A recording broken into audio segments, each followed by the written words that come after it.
The hell's happening? Just clear the pipes. I got 5 on it. What the hell did you just say? What did you just say?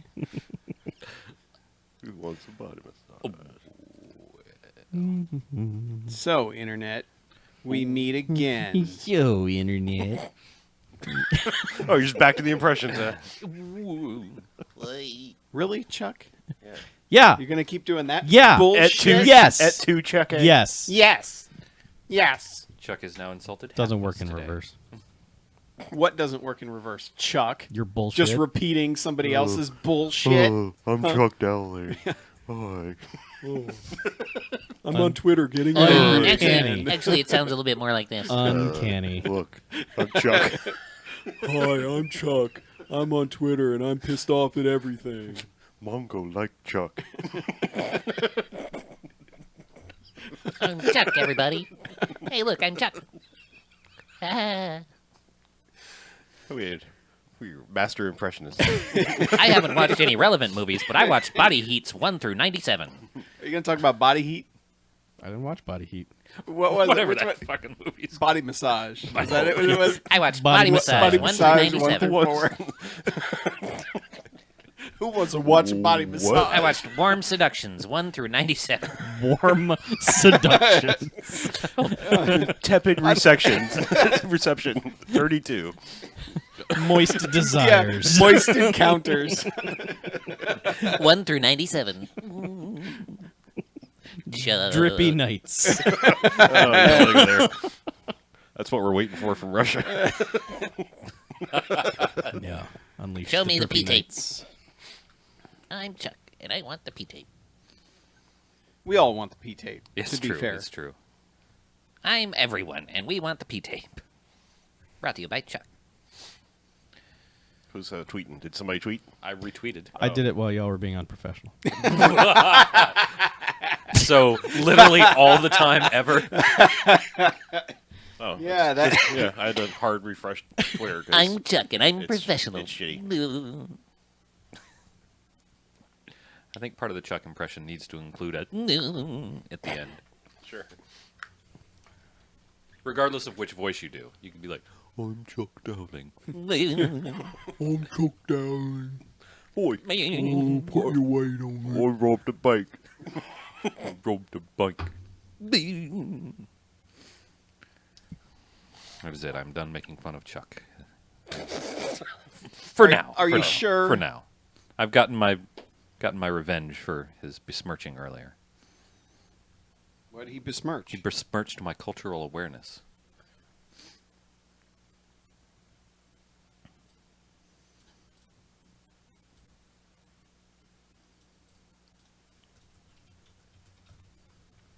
You have an email about somebody who didn't get Breaking Bad. So, Didn't get it. It's from Jerry. yeah, he gets all spoilery, so I don't know if I even want to read it. Jerry. Maybe. All right. So what are you actually spelling out as what you've put in there? Bing. Okay. Yeah, the Chuck noise. Not Dumby Dumder. No, that's a different Chuck noise. Oh, okay. Hashtag Chuck noise. There's the Chuck noise. There we Fucking go. broken. Yeah. Finally. Good old Snickers over there. He always satisfies.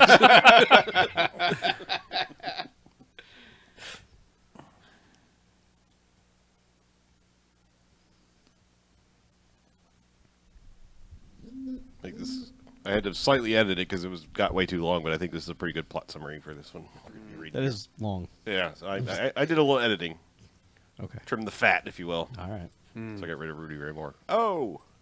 Oh, boy. Shit. Wait till he hears that. Yeah, he's going to be salty. Isn't he kind of earthy right now? Yeah, he's, okay. he's worm food. Salt of the earth. Right. Here comes the flavor. Yes. Nice callback. Get ready, Earth. Earth. Hey, where is everybody? Hey, where are you? Why are you here? Hey-ho. Hey, is that Chuck? Hey-ho, Chuck Daly here. Hello. Yeah, there's no Super Bowl to watch. There's no What's happening? no State of Chuck the Union. Frog here. Why aren't you watching our live stream? Come to youtube.com/. The trick is to do Kermit is to sometimes grow up in voice for no reason. To sometimes. What's happening? You seem confused. Oh no. Uh-oh. Okay, That sounds like a bad sigh. the cowboy guy works. Okay. He's a stunt double, mostly for Kurt Russell, Okay. I could see that. He's got that hair. like as recently as Guardians of the Galaxy 2. Good for him. Well, they're probably the same age. Well, Well, yeah. Stage at the same time. Yeah. Well, good for him. Yeah. So he was probably the Fate guy. of the Furious, Furious 7. Jesus.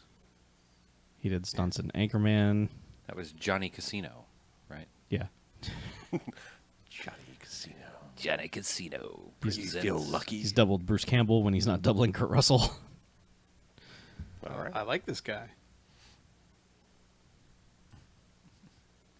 Also, he's a 7-time convicted rapist, so I don't like this guy. Wait, what? No. it's just what I So expect were these you days. just milkshake ducking the fuck out of that guy on us? Yeah.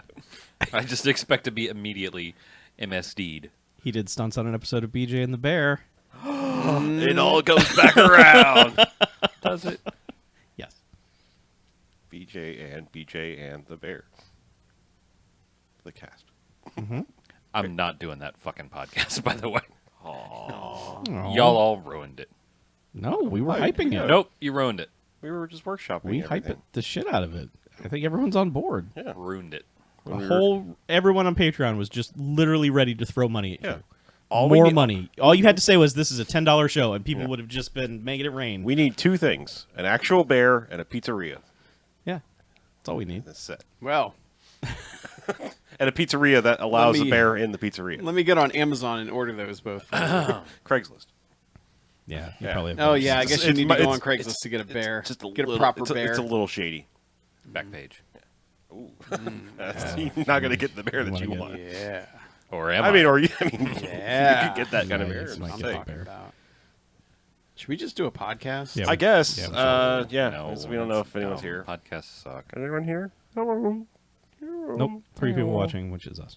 I don't think it counts as individually, does it? Yes. Yes. Okay. I thought it was like based on IP. Nah. Nah.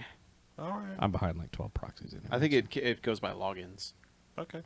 Kenny Loggins. Well, somebody just signed out. It's me, so I didn't watch. I don't want to watch this. He doesn't care. This show sucks. He never cares. Oh, damn, Chuck. What? Truth comes out, man. Who pooped in your frosted mini wheats? You okay? Again? You learned it by watching Yeah. you. Get out. All right. Let's talk about this. No one gives a fuck. Let's go. Yeah. Let's give everyone the 411 Right. episode. That's because it's Disco Number. Godfather. It Oh, can I go, get it. It can disco go fuck itself. Oh, we should have done a more informational movie than Disco Godfather. We should have. Well, this did teach us all about PCPs. It absolutely did. Yeah, I'm Angel dust. I'm convinced I don't want to do Yeah. Angel Dust. Or as it's also known as, Angel Angel Dust. Angel dust. Or whack. Or Angel Death. Yes. Yes. But we best podcast this. Yeah. This is not an option. No.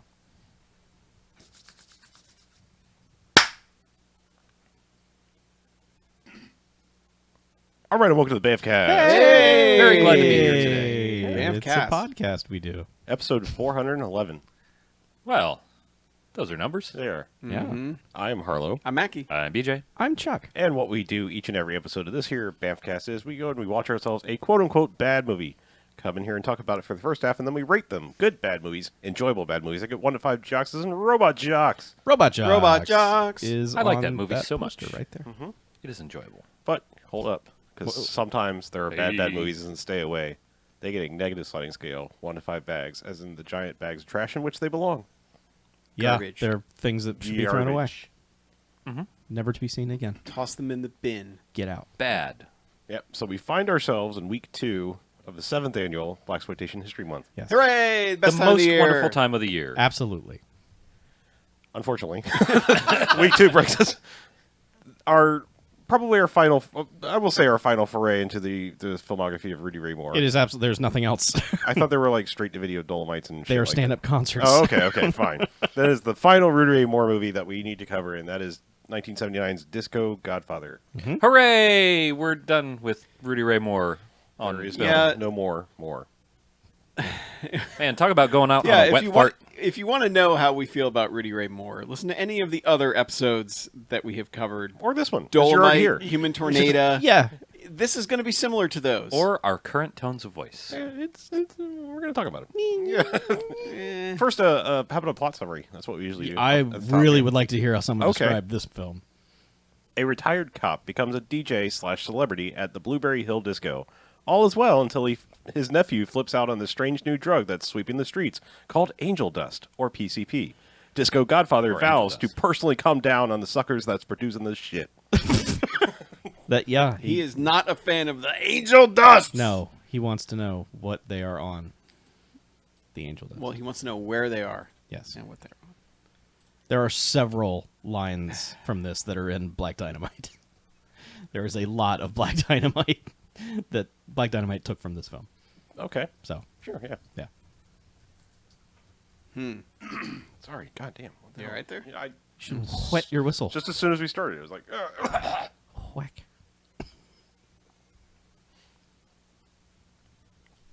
But yeah, Rudy Ray Moore is back, and guess what? He's doing the Rudy Ray Moore thing again. He is. However, I think it is toned down. it's toned down because he is not directing. Right. Also, he's Yeah. not like doing Dolomite or any of he's mostly not doing his character. The extent of which the Rudy Ray Moore-ness shows is when he is DJing his disco club, and then it's all the Or rhyme anytime he's and speaking. jive and whatever you want to call it. It's just Yeah. he's just doing his kind of poetry thing.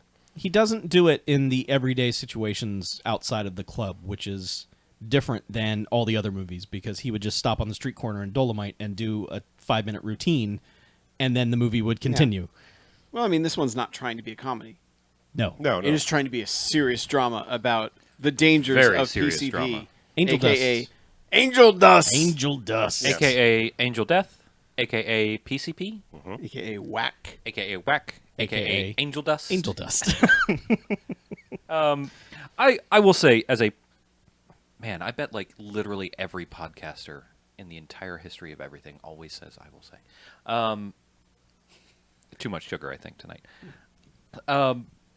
The premise of this movie is great. Like, if you just read that plot summary to me and didn't tell me it was Rudy Ray Moore, I'd be like, fuck yeah, we're watching that movie. It's going to be great. Well, I can't wait. Even with Rudy Ray Moore, you look at it compared to the other ones that don't really have a plot, and you're like, oh, okay, he's not directing this, and that's the plot. Maybe someone has figured out Rudy Ray Moore. Yeah, and to be fair, until a certain point, this is the tamest, almost real movie he's done. I mean, besides his It kind is- of bit part in the Monkey Hustle. It which is the most real motion picture. It is still amateurish as fuck. Sure, I'm saying like up in it until it hits a certain point and goes absolutely crazy. It's like it's mostly a real-ish movie. Yes. You know, like it's only until like the last 15 to 20 minutes where it's like, holy fuck. Like, Yep. It does show us flashes of that, but sure, but it's even in the context of which it was being presented early on, it worked. Like at the end, it just goes absolutely, just crazy, just absolutely crazy. Because like the movie, as most Rudy Ray Moore movies is mostly told from his point of view. I mean, I don't know. We'll get It's there. mostly about how awesome Rudy Ray Moore is. Yeah, and just like all the other Rudy yeah. Ray Moore. I don't movies, want to like jump to the end and tell you what happens because yeah. I want to get there, but I will explain what I'm hinting at then when we talk more about the rest of this. So anyway, but yes, I would say though it is and it isn't. It's like when he's on screen, he's the star. When he's not on screen, sometimes characters will be all hype manning Disco Godfather. right. But there are also long stretches of this movie that, one, he is not in, and two, no one is talking about him. Yeah. And that's completely different than any other Yeah.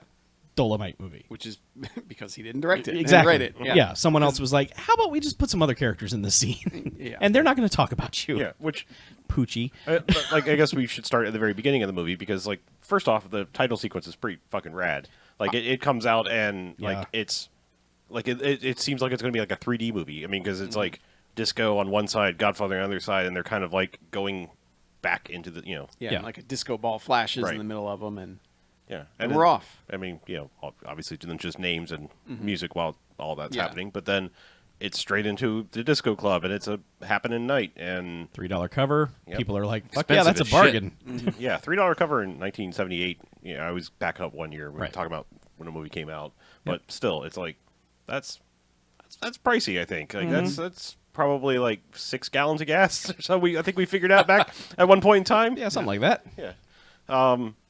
But it's just here's the club. Everyone's dancing. This is awesome. Everyone's having a good time. And Disco's then- gonna live forever. And then bring on Disco Godfather, and he comes out and sort of dances a bit, and then gets behind the DJ booth and just does his rhyming thing, and then And He needs to be described. Yeah. sure, Because he is wearing some sort of gray jumpsuit that has no fabric over the chest whatsoever. Like there's no snaps, there's no buttons. This No. thing was never closing at all. No. It is just definitely a disco jumpsuit. yeah. The only show. thing that kept it in place was the giant collar. Yeah. The collar would cover half of the his chest. Yes. But like it's open all the way to his belt line. Well, that's why you have a cape. So you bring a cape when you Yeah. want to, cover up and be modest. Yeah. And then you just look Yeah. at this plunging neckline. And Because Yeah, like the yeah. other DJ introduces man. him. He's dancing in the crowd, thrusting and gyrating, and you Rudy know, Ray Moore is a terrible dancer, by the way. He's bad at a lot of things. Okay, fair. Yeah, it's about it. He's about as good a dancer as he is a martial artist. But for a disco godfather to be that bad of a dancer isn't. It's all about height. man. He's just the one who bestows the pretty disco much- upon everyone. yeah, I was going Right. to say, I don't want to not be the Godfather I of was going to say, disco. I don't want to be the sole defender of Rudy Ray Moore here, but I will say, But you're gonna. the Godfather in the situation is not doing the criming. He's just sitting back saying, Yeah. go do the criming. right. Yes, that's He's instructing everyone to go Famous line from The Godfather. Yeah. Go do the crime. the crime. Oh, this is the day of my daughter's wedding. You, Go do the criming. if you know what I mean. Huh? crimer. Do the criming. Yeah, he's Yeah. delivering like he's the vessel in which the disco arrives. Yes, because he's the club owner. Right. So After this the is- criming, he sleeps with the fishes because he was tired. Criming takes a lot out of you. As does discoing, Yes. apparently. But yeah, he goes behind the little disco booth and he's miming that he's doing a bunch of stuff with like the 4-switch board that's back there but no. It's like one of those like Radio Shack mixers, and he's just like twisting knobs. Yeah. And none of the music's changed. Like nothing's happening. no. The only thing that's happening are random boo. And those aren't really random. Those are just Yeah. part I of the know. song that are happening. I know. There were a few disco calls sporadically. Uh-huh. Yeah. Yes, there were. Yeah. But yeah, this is a good maybe 10 minutes from like the intro to the club to the intro of Disco Godfather to him doing his shtick, which is, I will say, the most appropriate place for him to do his bullshit, which is behind a mic in a disco club, rhyming some dumb bullshit about, Patrons in the club. dance and do your thing. The lyrics of the song weren't doing anything. No, they're they're- just like, hey, dance. Yeah. Dance some more. The only Dance. thing that's different about all of this is that he has developed a catchphrase that is exclusive to Disco Godfather. He never said it in any other movie. No. I don't know what the fuck it means, but he says it a lot. He also copyrighted it in the ending credits. Okay, well that's okay. Good for him. Yep. He invites the patrons to put their weight on it. Put their weight on it. Put no, their weight on he it. doesn't invite them to. Put their he weight on it. demands that they put their Yes. weight on it. I think the first time he says it, it was like a, "Hey, put your weight on it," and then it became more angry. Like he began to single people well, it's out consistent. People were not putting their weight on it because so people didn't know what that They meant. needed to put their It's like weight the on bus it. driver. Like, hey, could you stand behind the white line there? And you, what? And get behind the line. Yeah. No, seriously, get behind the line. Put your weight Put on your it. goddamn weight on it. Yeah. So, like, the people dancing don't know if they're putting their weight on it. The people sitting probably think they're putting their weight on it, but I don't think he is satisfied with them sitting. Sure. So, I think it means the weight would be the dance floor. Like, put your Yes, weight put on your the weight on the dance dance floor. I like that. I like that. Yeah. Or perhaps he's telling them to put their drugs on it. No. No. Disco Godfather Well, is maybe against certainly the not. drugs. Well, he's against PCP, but maybe not the weed. No, he's also against the cocaine, as he has yeah, a... he Yeah. Okay, so maybe there's a zero tolerance. He's a former cop. He but just says he's a no. fucking yeah, cop. that's fair. That's Yeah. right. He's a He's a former fucking cop. cop. He's discoing because he's Maybe having he's fun. trying to catch He's the more druggers. he's more the the Polly. criming druggers. He's the crazy Polly. drugger, He's yes. the Polly from Goodfellas, not the Marlon Brando or Yeah. Don Because Corleone. isn't like weight slang for some form of drugs, right? Sure, Like why cocaine not? or- Yeah. or weed? Is that like what the band song is about? Like the weight? I don't Could think be so. the band. Yes, Yeah. the band. The Yeah. band. What? The band. The band. Yeah, I know the band. Okay. Mister, can you tell me? Or a man might find a bed. Hey, either way, he Uh-huh. wants everyone to put their weight on it. Yes. And eventually the camera goes and settles on some people who are either are or are not putting their weight on it. They're just sitting. And one of them is Bucky, Yeah. who is Julius Carey, who was on Briscoe County Jr. He's also Yeah, okay. he's also shown off. Is he? Yes. Holy shit. I would Yes. not have caught that. Yeah. Yep. So I seriously like there's he, so much he does look very. Well, I'm different just saying in there's this. so much hair and facial hair that Yeah. but I totally get the Briscoe County thing Yeah. as soon as you said it. Yeah. Yeah. He's Holy very shit, young. never even put that together. That was This the is same his person. first role. Yeah.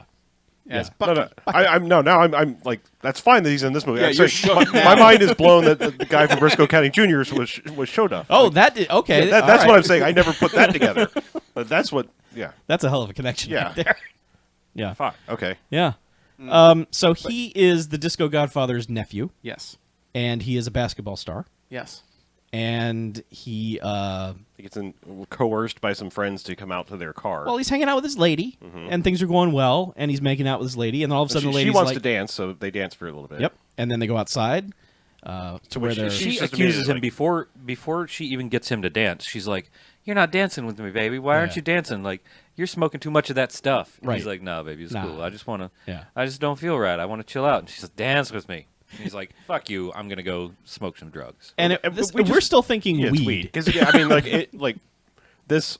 I don't know what kind of car this was. I'm assuming Cadillac. I mean, it just had Yeah. that spacious backseat area. Oh, God, yes. It But was it like was a van, but in Like the whole Cadillac thing form. was carpeted, and there was like a center console table, like It round, was Yeah. like a big circular, but like center with a console table. recessed, like so Yeah. your drugs don't spill. Yeah. Right. Everything. You know. Like so you do. your drugs don't. So you can put your weight on it. Oh yeah. Yeah. But yeah, eventually he gets in the car. And We then don't see them take the drugs. No, It's because just- that would be bad. I don't think anyone in the movie knew how Angel Dust was done. Well, again, like it's never like we didn't know this was angel dust. No, Like, we just didn't. we just assume it's the weed. Because she They had don't said, know what angel dust is either. Yeah, So. because Sure. she had said, "You're smoking that stuff," and we're like, Oh, yeah, he's doing the smoking- weed. smoking That's the what- weed. Yeah, and he's like, But- "I'm a grown but man she, and she a comes basketballer." screaming into the club of like, "Disco Godfather," or Tucker, his name. Like, Yeah. you gotta help me. And then like he's like, "What?" And it's like, "It's Bucky. You gotta see." And he stumbles his way into the club. He does well. Rudy Ray Moore gives the line delivery everybody has heard, Mm-hmm. where he goes, "Where is Bucky and what has he had?" Yeah, just big sweaty face right in the camera.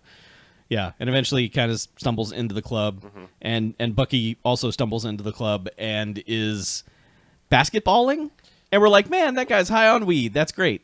You know, it And goes the- bad real quick. Yeah, because he starts imagining the other dancers as like straight up zombies with like red glowing eyes, and there's a voodoo witch lady and shit, and then the voodoo lady like chops his arm off at some point. I think. sure. Yeah, I mean, maybe that was in the hospital. I'm just saying, like, yeah, he's like high he's for tripping balls. days. Yeah, Yeah. he is. He's high for a while in the club, and the club is just dancing like, "Man, check this guy out. And we're still dancing." Well, we knew it probably wasn't weed because he stumbled in and like there was a bar stool and he flipped it angrily, that's like true. game nerd flipping Yeah. a table. Like he But- just walks by like fuck this. But stool. then he just phantom basketballs Right. for a while. He's just doing the thing, and and we're immediately like, this is the weed. yeah, the weed doesn't make Yeah, it. I mean, this is like a blaxploitation reefer madness, Yeah. basically, Yes. because it's like this misunderstanding of what drugs actually do to you. Yeah. Correct. Is like carried through completely in this movie. Also, we knew something was wrong because like the disco beat is still playing. Like that's one thing I'll say technically about this movie is that like the sound mix in this is bad. I mean, Sure obviously it is. that's like almost a given, but like it's bad in the way that like the music is persistent through most of the movie and it's turned up too much that it's drowning out the dialogue. Yes. Yeah, And- for the first 20 minutes especially. So I was but like the disco music's still playing, but that's now pushed down a notch, and there's jazz drumming. Mm-hmm. Like just atonal jazz drumming, and I was like, he's been smoking the jazz cigarettes. Yep. But he hasn't. No, it's angel dust. It's angel dust. Yeah, because then he's so like there's a dude in a white coat who runs in, and I just kind of jokingly went like, "Oh, there's the doctor," but it turns out he actually is. I don't know who called him, but like this ambulance shows up outside, and He showed up before they said to call the ambulance, yeah, I think. he was just in the club, but he was still wearing his like doctor smock. So I mean, I like him. Dr. Yeah, He's my favorite Star Wars character. I thought he was the guy that did babies. No, that's illegal. That's Kirk. That's Captain Kirk. you don't want to. Oh, sorry, right. It's Captain Doctor. But like Bucky runs outside and tries to climb like a window, and just Rudy Ray Moore is trying to pull him off this window, and suddenly his hands are bleeding like he's got stigmata, and they like an ambulance shows up out of nowhere and just immediately straps him to this thing, and Rudy Ray Moore is just yelling at this guy who does turn out to be a doctor, just like, "Doctor, what's wrong with him?" And the doctor, What is he on? Yeah, What has he had? He says that like Yes. 3 or 4 times. He's like, "It's the angel dust. We're taking him to the angel dust clinic. Let's go." You can come. Well, he's like, you can come see him tomorrow, not tonight. Yeah. No, we got And business. then it's next day. Rudy Ray Moore is. It's a fun bit of juxtaposition here because it's like him just casually walking down this hallway, like, "So, doctor, Yeah. I'm acting now. Tell me about the drugs." And he's like, "Well, they're bad." And He's like, "We don't understand them. Science Yeah. has no idea what they are. But An here- 8th grader can make them." but here, let me take you into the room where we've just let all the angel dust people roam free Well, and he go says crazy. something like 30 seconds earlier, like, "Don't worry, we're taking care of everybody Yeah. here really well." And they just throw open the door where all the angel dust victims are Yeah. just whipping each other with They're like just- rubber yeah. hoses and They're just free range angel dusters, man. Yeah, there's one lady just like death gripping a Is that why they call plastic like those baby. long coats dusters? Because Yes. they're just free range? Yeah. Okay, Yep. yeah. Got it. Angel dusters. Yes.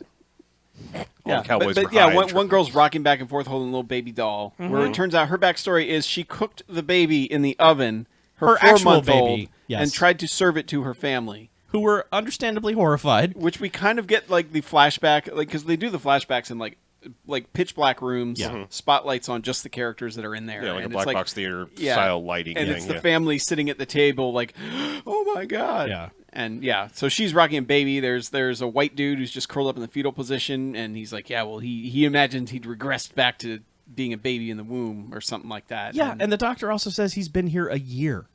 Like, Jesus Christ, how long has he been? Like, are you still? Are you tapering him off the angel dust? Yeah. Like, You just gotta cut wean him him off off cold it turkey, eventually. man. yeah.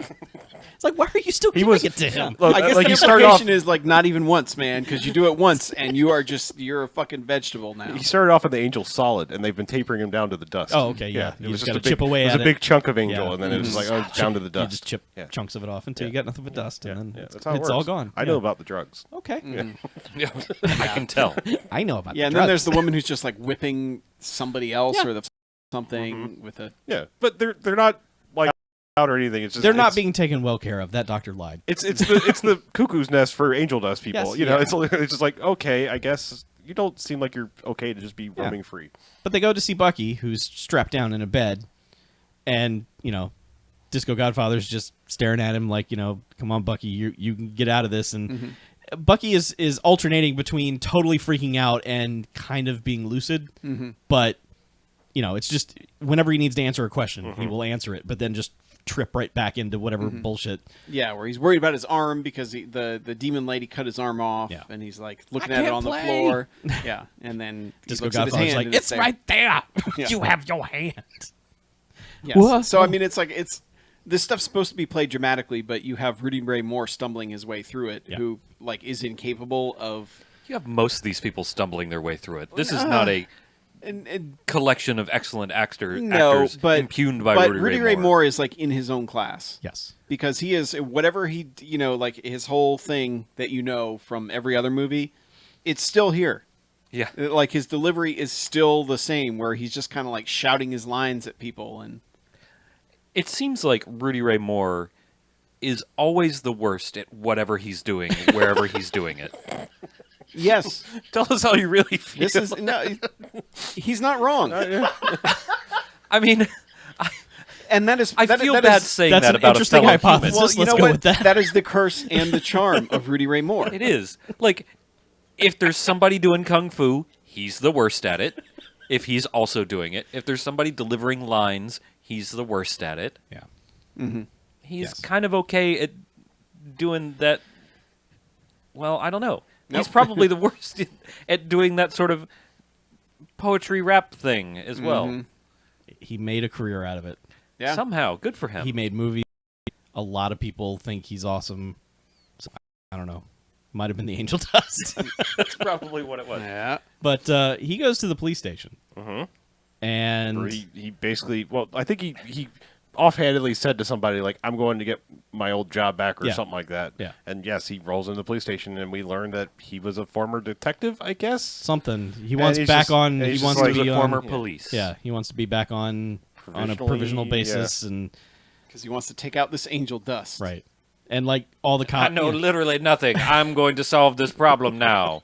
like all the cops are just like, "Hey, Disco Godfather is here, yay!" And then of course, the white lieutenant comes out and is just like, "Who's bothering my men? Oh, Disco Godfather, get in here." That is a weird-looking dude. He's a strange guy. Like, he's got eyes that are, like, too blue, that they're, like, almost gray. Yeah, It's, like, it's weird. Yeah. Like, they're kind of glassy, too. Like He's a weird looking dude. Yeah. yeah.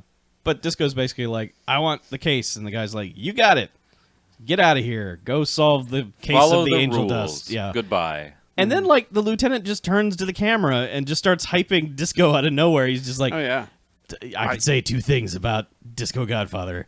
He knows what he wants and he gets He's not results. going to give up until he gets it. Yeah. He knows what he wants and he gets what he knows. I guess it's a fourth wall break, because it's not apparent that he's talking to anybody. It's weird because Well, like and this another guy says that too, like right outside Yeah. the room, just Yeah. before that happens. this police Everybody station already knows the Disco Godfather. Yeah. Everybody already knows Tucker. But like So- this police station is like a studio apartment, and they have one place they can put the camera that's not where a body is occupying space, and so everyone who comes into the room is like chin to camera, just right in the frame, and so everyone has to kind of work around that. There are several sets in this movie where the room was so small, like the other person participating in the scene is off camera the entire time.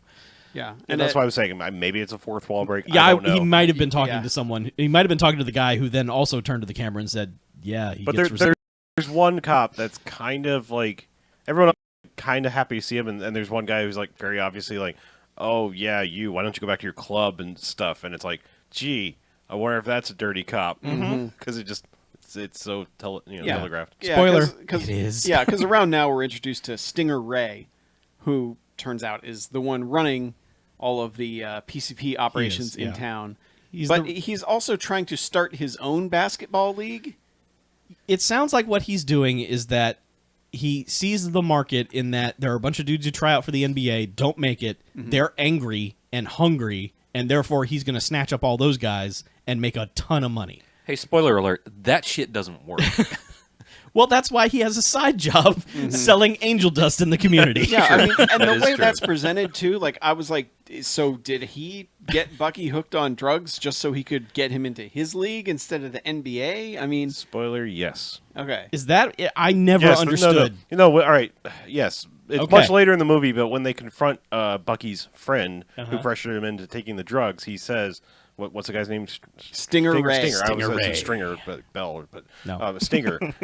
He's like, yeah, he paid me $500 to get him hooked on angel dust, Okay. or give it to him so it ruin his career or whatever. Right. But I mean, he was like, it's Rudy Moore screaming at him over top of him. He did say this. Okay. All right. So is it the implication that Yeah, that was this guy's grand plan. He's like, Bucky is the best in the NBA? Right. Yeah. And Yeah. so He he's was going going to to take be. that. All right. No, he was like literally He was already he in was the in the NBA? playoffs. Yes, Okay. this was like nights before the playoffs, and he fucked that all up. Playoffs. That's details that were in the movie. I got that reference. I'm surprised you made that reference. I know a thing or two. I didn't think you were culturally aware of this. Yeah, so here's the thing. Rudy Ray Moore is on the case. He's Yes. going to solve the case of the angel dust. Sure. But first, he has to go be Disco Godfather again. Yep. For 2 more nights. He goes back to the club. Hey, copping and killing angel, whacking the crack or whatever. Whacking the attacking the whack. attacking the whack attack. Yeah, Actually. yeah. Yes. Attacking the whack is a day job. Disco Godfather is his night job. Right. So Yeah. Yeah. So, the disco godfathering is what makes him all the big bucks. well, That's this true. this was a big night because this is a huge show at the Blueberry Hill because Hype Man comes out and says, "This man needs no introduction. Now I introduced you, Disco Godfather," who comes out and he's wearing an even more ridiculous outfit than he was the last time. Yeah, it's like purple and silver. Yeah, and just like he might as well not be wearing anything. He's just chest is just out there. So, but this time he has backup dancers, and they hang out on stage the whole time because then he's like, "And now the disco skaters," and then so. The hype is, "Are you ready for the disco skaters?" And we're like, "Yes, Yeah. absolutely we are." So the disco skaters come out. We were not ready for the disco skaters, Nuthuggers. Main disco Bring skater one back. is he barely contained by these shorts, and the camera loves him. Boy, The camera is just like, check out this man's batch. It's fantastic. his back. Batch. So there's like 8 people in this roller skating troupe, but it's always focused on this dude who is just like, you know that time Springsteen at the Super Bowl just ran crotch first into the camera? Yeah. That might as well be what's happening here. So they skate for a while, and then there's a dance trio that comes out that just pirouettes around and does a bunch of shit. And then it's just more dancing. So obviously I understand. I get it. This was a big night for Disco Godfather. He couldn't do the crime and stopping the crime and until the show was done. Is this one? Is it the next show that they sent out the hitman? No, I think it was either right show? before this or right after this, 'Cause, because yeah, he walks into the office and someone's like, "Oh, the repair guys are in there. They say your phone is broken." He's like, "Did anyone ask me if my phone was broken?" And then he just walks in, and dudes are like, "Ha, let's fight." Yeah, so somehow in the time from going to the police precinct back home, like the Stinger has already dispatched guys to tap his phone. Yeah, which almost makes sense because he immediately gives an interview to a reporter who is just like, "I'm coming for these motherfuckers," and she's like, "Can I quote you on that?" And he's like, "Yes," and so And it's she gonna be runs on the off front page. Yeah, she's like, "What a scoop!" But it hasn't made it to the front page yet because It's 1979. exactly there's a delay here. Yeah. Yeah, they had to get out like the individual letters of the Gutenberg press or whatever. I think. Yeah, they had to linotype Slide them that all shit. in, get them in there. Steve Gutenberg invented that. By the Oh way. yeah. Oh, the goot. But anyway, little so known fact. One of his many talents. so phone repair hitmen are here, and he he fights them in his office. They kind of get the drop on him and knock him out. Yeah. To Well, which he's beating the shit out of one of them. yes, He bloodies that guy's face he immediately. punches that guy, and somehow they have rigged a thing to where he hits that guy one time in the face, and instantly it's just tomato sauce all over his head. Yeah. like he must have just been holding a sponge in his hand. Yeah. and just smashed it on that guy's forehead. But yeah, the other guy gets the drop on him. They escape while the secretary passes them in the doorway, which seems odd. That's Yeah. not a really great getaway. But then she just comes in and is like, "Oh, Disco Godfather, are you okay?" And he's Yeah, like, I'm fine. "I'm okay. I got a show to do." Let's. I think it was the next show. Was it? Yeah. Okay. Yeah. Because they just have a normal show. Yeah, and then there's and then another he's show off. later. Is this like when we get our montage of him sweeping the streets? It's after somebody gets shot in his club. Two cops come in. So that is the hit. and guys Yeah. draw Well, like, this is yeah. Okay.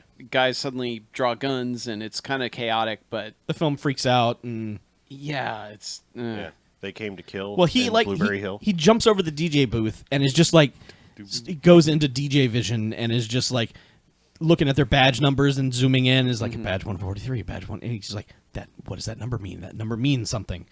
Those aren't cops, And then other cops come in and they're just like the lieutenant comes in and he takes Disco along in his car and he's just like, "So, Yeah. what's happening here, Disco?"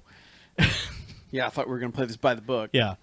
And he says something like, "I don't understand your life at all." And Disco Godfather says, "I don't understand it either." Just the most honest line. The most like woke moment in his life of just like, "Oh my God, what am I doing with my life?" And really, I think he's Dolomite is having an existential crisis. I think he spoke for all of us at that point. Really, I don't think any of us will really understand Rudy Ray No. Moore's life. You don't understand the human tornadoes on we. Yes. Oh no, the human tornado's on weed?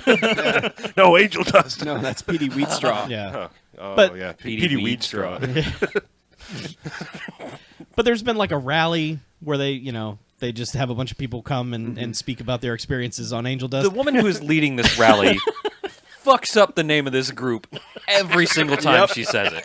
To the point where she laughs. At the Wacky end. Attack. It's in the background on a giant poster. It says "Attack the Whack," and she says it's the Whack Attack Whack, the Attack Whack Whack. That was their web address. Knick-knack patty. It was whack whack, attack the whack, whack. Check the Slack. Whack whack. Yeah, the whack, attack the whack, slack Whack check. whack. And then Goose, and then someone chases her around the... I wrote all about it on Helping my her blah blah relax blah when blah Mother blah. Nature attacks But your snacks. It's just such a weird press conference because, like, she's like, she'd say something and then people are like, Yeah. like not enthused at all. No, they're just extras who wandered over, like, what's happening Yeah, but here? there's a part where it's just like anyone ever done Angel Dust, and these Or people like raise has their anyone Everyone ever in the been crowd affected raises by- their Yeah. hand. They're like, we were told there would be Angel Dust at this Angel was Dust the- gathering. Pro Angel Dust Rally, where's our dust? They're Angels Against Dust, which is the other organization. I didn't see the against. Okay. We were told there would be punch, pie, and Angel Dust. Yeah. And at one point, like, whatever fucking parking lot they're in, It was angel dust cake. That's what it was. the cops speed by, and, like, everyone in the scene just they don't starts speed laughing. by. Well, They no, just- they're just driving by, Slowly. going somewhere. The people in the scene just start laughing, like, obviously we're not going to use this footage, and then it's just like, oh, keep going? All right, attack the whack, everyone, yay. Yeah. So, whatever. But Attack the Whack Attack is another one. Attack the whack attack. Yeah. But this is the scene where the lady's like, it's Angel Dust, y'all. You might know it by PCP, Angel Dust. I was like, wait, hold up. Yeah, it wasn't the one group that approached him at some point called Angels Against Yes. Dust. Yes. Yeah, that's also the group that's There are that's two assembled rival there. factions. There's Whack They were Attack. working together at Knick Knack Patty Whack Attack. They're just feeding the other groups. They're giving them PCP. They're like, hey, who are you going to for PCP treatment? Oh, them? You go to Well, here, let me help you out with it. Attack the Whack. This will make it. There's just a turf war over anti-PCP. Where they're just getting everyone as high as they can. Really, just say no to them. Yeah. Just say no, say no. We Yeah, say no. They might harder. tell you not to take it, but we got you covered. Yeah. We say All right? just say hell no. Yeah. Really. Yeah, so that's happening, I guess. Yeah, And it sure is. meanwhile, yeah, so the shooting has happened, and he's like, well, we have to take back we got to stop this Angel Dust. And so that's when we get a montage of him and his buddy. I don't even remember if his buddy's named at Karate any friend. point, I don't know. but he he's goes. like a karate Well, doing he has dude. gone to an old friend, Oh yeah. literally an old friend, and is just like, "Hello, old friend. Mm. Tell me what you know about Angel Dust." And he's like, "I don't know anything about Angel Dust." And he's like, "You know, the whack." And he's like, I know some things about the whack. Anyway, I'll see ya. He doesn't really tell him anything. Nope. He's just like, I've heard of that. So and so's nephew. The only knowledge we get is that his dog is gone. Yeah. Right. Yeah. Yeah. A dog that Rudy Ray Moore claims that he's known that dog since he was a child. Right. Which means that dog is about 40 years old. Yes. And he spends like 30 seconds banging on a desk saying, "Sheila, get out here, you old dog." To which the old man finally has to say, "Sheila left me." Which then we're wondering, hold on. Are you talking I about honestly a dog or didn't his know. wife? Yes, I was not sure which was which. Yes. Because I was like, did Rudy Ray Moore figure his wife was giving him head under the desk, or did he Sheila, have a dog? come on. Right. I remember you. But yeah, see, he's just like, yeah, I've heard of whack. That made so and so's nephew think that he could stop a truck in the middle of the street with his bare hands. Right. He's like, Oh, yes. yeah. Okay, I I've heard of remember that. Well, all right. See ya. Sorry about your dog. Bye. Yes. And there's, I mean, we get our montage where he's just roughing up random people on the street, you know, just random drug pushers. And then, To the song "Spaced Out." Spaced out. yeah, and then at some point he stops back by there, doesn't even bother to go back into the room. No. It's just he's got a little poodle dog, you know, mutt thing, just a and he's like, mopsy "I've dog. got him a new dog. I'll be right back," Yeah. and that's it. Takes Yeah. the dog. Yeah. And at some point, the doctor has sat down like with Bucky, and Bucky's like, "Man, I really fucked everything up. Yeah. I was supposed to be playing in the playoffs. I regret all of this." And the And the doctor's like, yeah, "Yeah, Yeah, just you you did. did. life lesson. Yeah. We still don't understand Angel Dust, but you should not do it. Yeah. And he's like, he kept pushing me. He kept pushing me to do it. He kept pushing me and Now pushing I know me. exactly why." And I just did it to shut him up. And I was like, it's really a bad reason to do drugs, son. So, But it's yeah.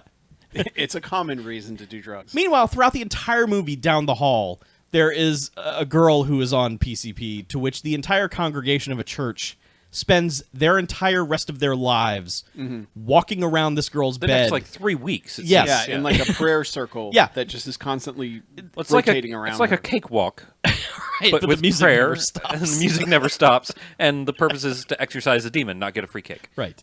They just keep cutting back to that. And at one point, like, they walk out and the doctor's just like, they've had a conversation with the doctor, like, because the doctor's like, we don't know how to fix this. And they're like, we do, prayer.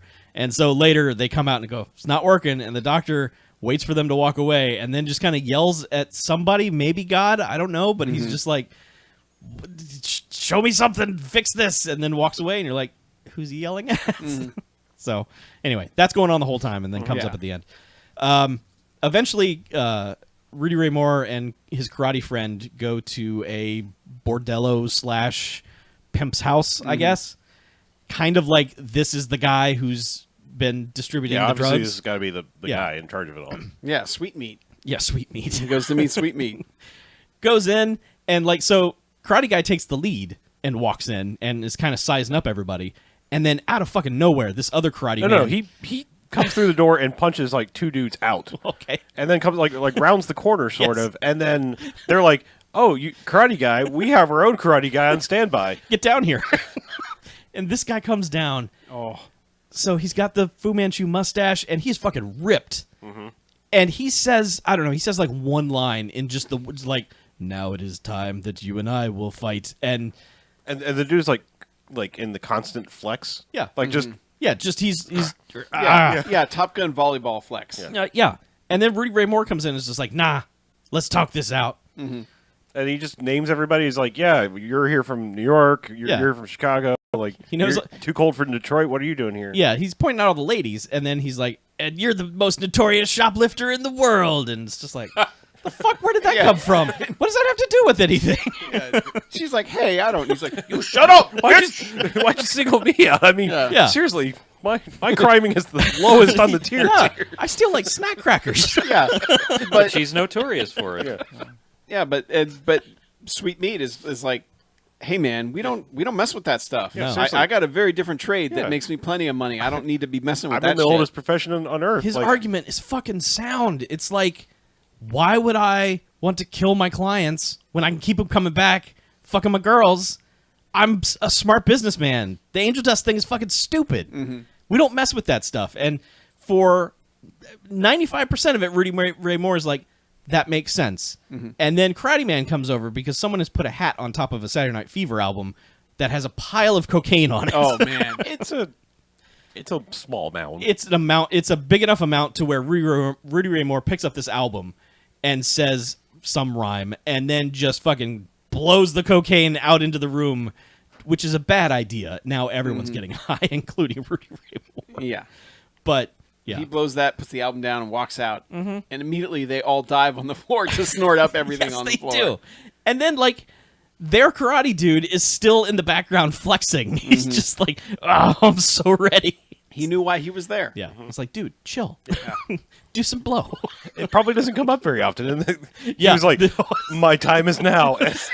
They jumped their down the- karate man. Jumps No. down a half flight of stairs and is like, "All right, karate time." Yeah. Oh, come on. That's the only reason I'm here. He delivers his line like Michael Winslow doing Yes. the Asian dubbing. Yes. Yeah. Exactly. Yes. Yeah. Uh, Yeah. They bust up this other drug house. Like we see Stinger goes to like his operation, which is like they're mixing the chemicals and Yeah. dipping like cigarillos in it and stuff, and like that's how they're distributing it. Yeah. Point of fact, that is actually a method of using PCP. Oh, okay. Yeah. is smoking it.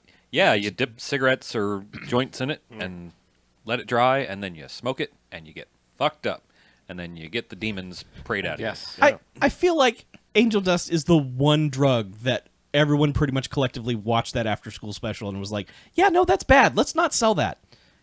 Like you just don't hear about it. That it's You not hear a about it every once in a while. every Like somebody s- robbed a store on PCP and they shot him 17 but it's not times. like and a it's okay. scourge. It's not like, oh god, the PCP epidemic. It's just like, It comes around every once in a while. okay, Yeah. it just seems like collectively everyone When was you just, want the ability to punch out a window with your face. Well, Smokey did it by mistake in Friday. That's so true, there was yeah. that. And Training Day. Yeah, It came okay. back in Training Day. You're right. Yeah.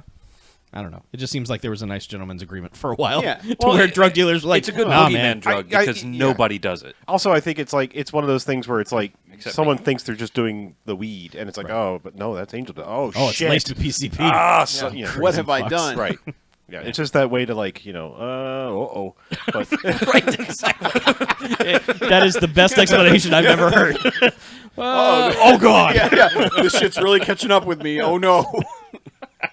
But so they bust up this other like they think another like top house or whatever this Drug and house, and, yeah. and they kind of just catch these people by surprise by like doing basically like the room service, candy yes. gram, land shark, Right. But like bust in and like just take this place cleanly, but they went to another house and they tossed it and there was nothing there. They There went was to like this hotel room, Yeah. went in there and was just like, "There's nothing here." they're like, Yeah, there's and they're four like- people playing poker. And Rudy Ray Moore is like, I got this from multiple sources. That this is where they got their drugs, and they're all just sitting around like, what? We're just playing cards. Yeah. And so He has an argument with the chief. The chief is just like, "I know you think there's a mole on my team, Right. but there's no way there's a mole Yeah. on my team." So like he pulls the chief aside and he's like, look, just small team, just you, me, and like one other dude that Yeah. you absolutely trust. We'll take down this other house, and they bust in and it's full of drugs. Mm-hmm. So they're like, all right, pretty sure there's a mole here. So they And also, somebody else gets taken out in the interim.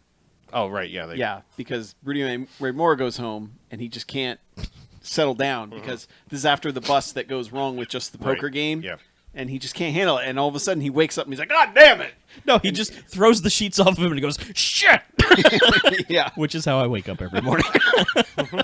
Yeah, and his he lady's is- like, "Come on, baby, let me make you feel better." And he's like, "Ah, okay." Yeah. So So have- they start sexing each other up. And that's when someone starts pounding on the door. Yes. And he's like, I'm going to get that. And she's like, no, don't get the dog. don't stop loving me. And she's like, she may as well be on PCP because she's Well- like in hysterics. But he goes and gets the She door. was on and, PC penis. Yeah. Oh, politically correct penis. Yeah. That's how do you do, man? May I injure you? I tip my Jimmy hat in your general direction. Thank you very much. I'll be on my way. You are a very smart lady. You can do But yeah, it. he goes out and it's very quick flash. He's like, oh no. And Well, it's- the dog that he has given to his old man friend is nailed to the door. yeah. And it's just he kind of just faces the camera and just goes "Rah, rah, rah, rah."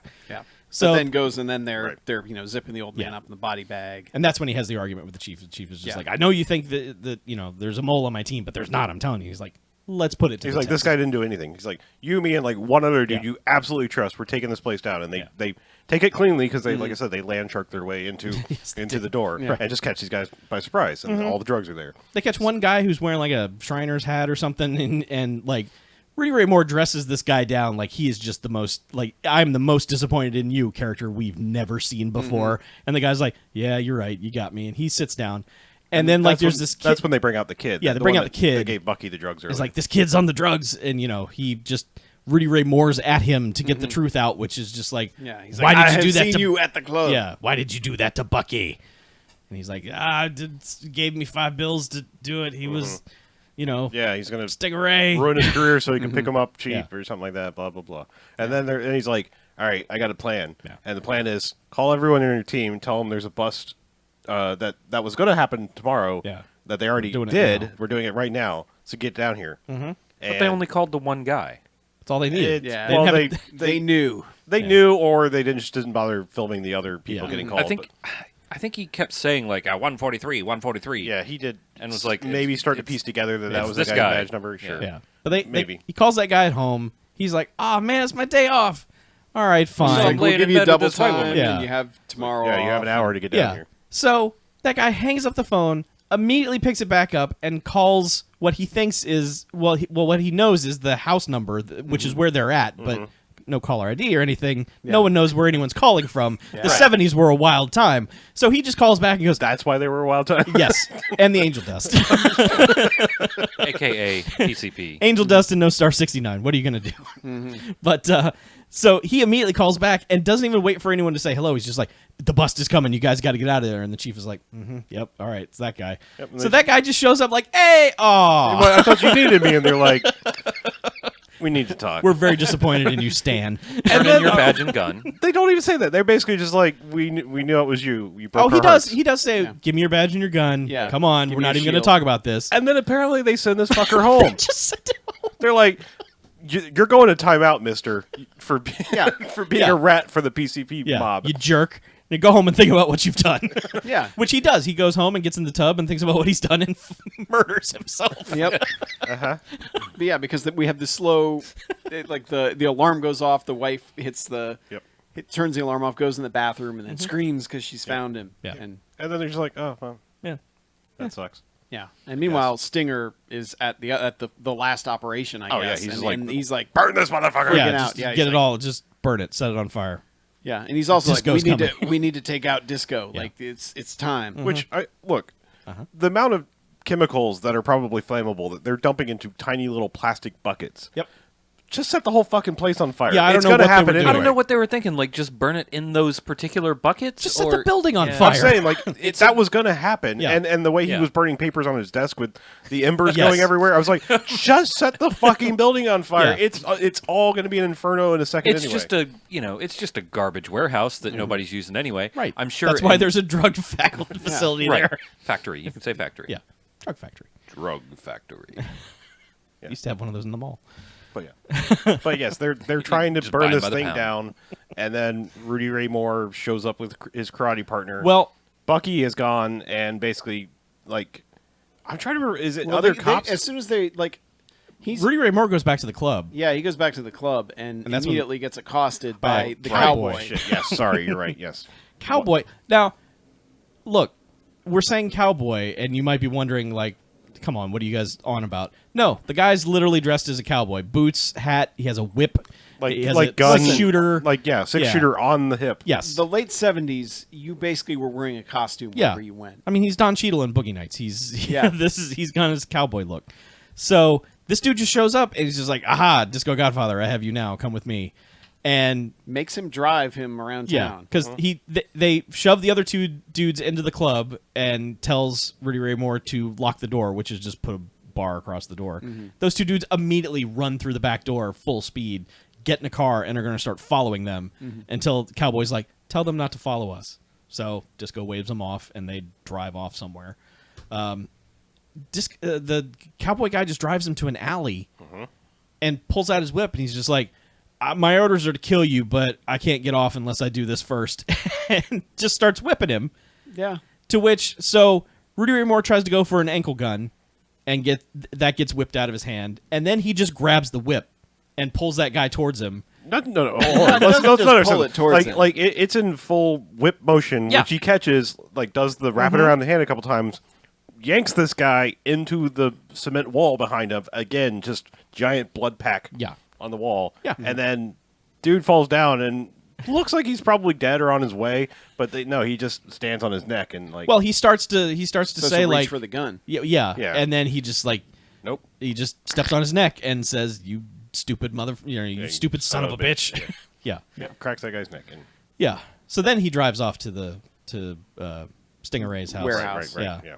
But like he's, I guess he's caught back up with his partners. They somehow found him here. They're not there yet. They're still kind of circling around because he gets to this place. He's on his own, Oh right, yeah. and it's just this mound of dirt, and it's just some back alley somewhere, and like this giant motherfucker comes out and is just like, Who was apparently the phone guy earlier. "Oh, was it? Yeah, because All he right. goes, "Oh, you do more than service phones, I see." Okay." Yeah, I mean, he fought several other dudes before they got to that guy because Yeah. he was like the oh shit guy that comes Right. in. Yeah. But But like this other dude in a tracksuit is just walking by, and he's just like, "What's this all about?" And this is all dubbed. Like they're not actually talking to each other. Oh, yeah. no, this is the point in the movie where it just stops being a real movie Yes. or any semblance of a real movie. Yeah, it It's just fucking becomes terrible. nonsense. Yeah. So this guy wanders in, like, hey, what's going on here? And Rudy Ray Moore's like, these guys are pushing angel dust on the community. And he's just like, I'll help. And then he just starts fighting these guys. Yeah. Turns out he is also a karate guy. He is. And yeah. he is better at karate than Rudy Ray Moore. That is correct. Like, yes. literally everyone on the planet is. Yeah. Yeah, but there's some awkward fighting.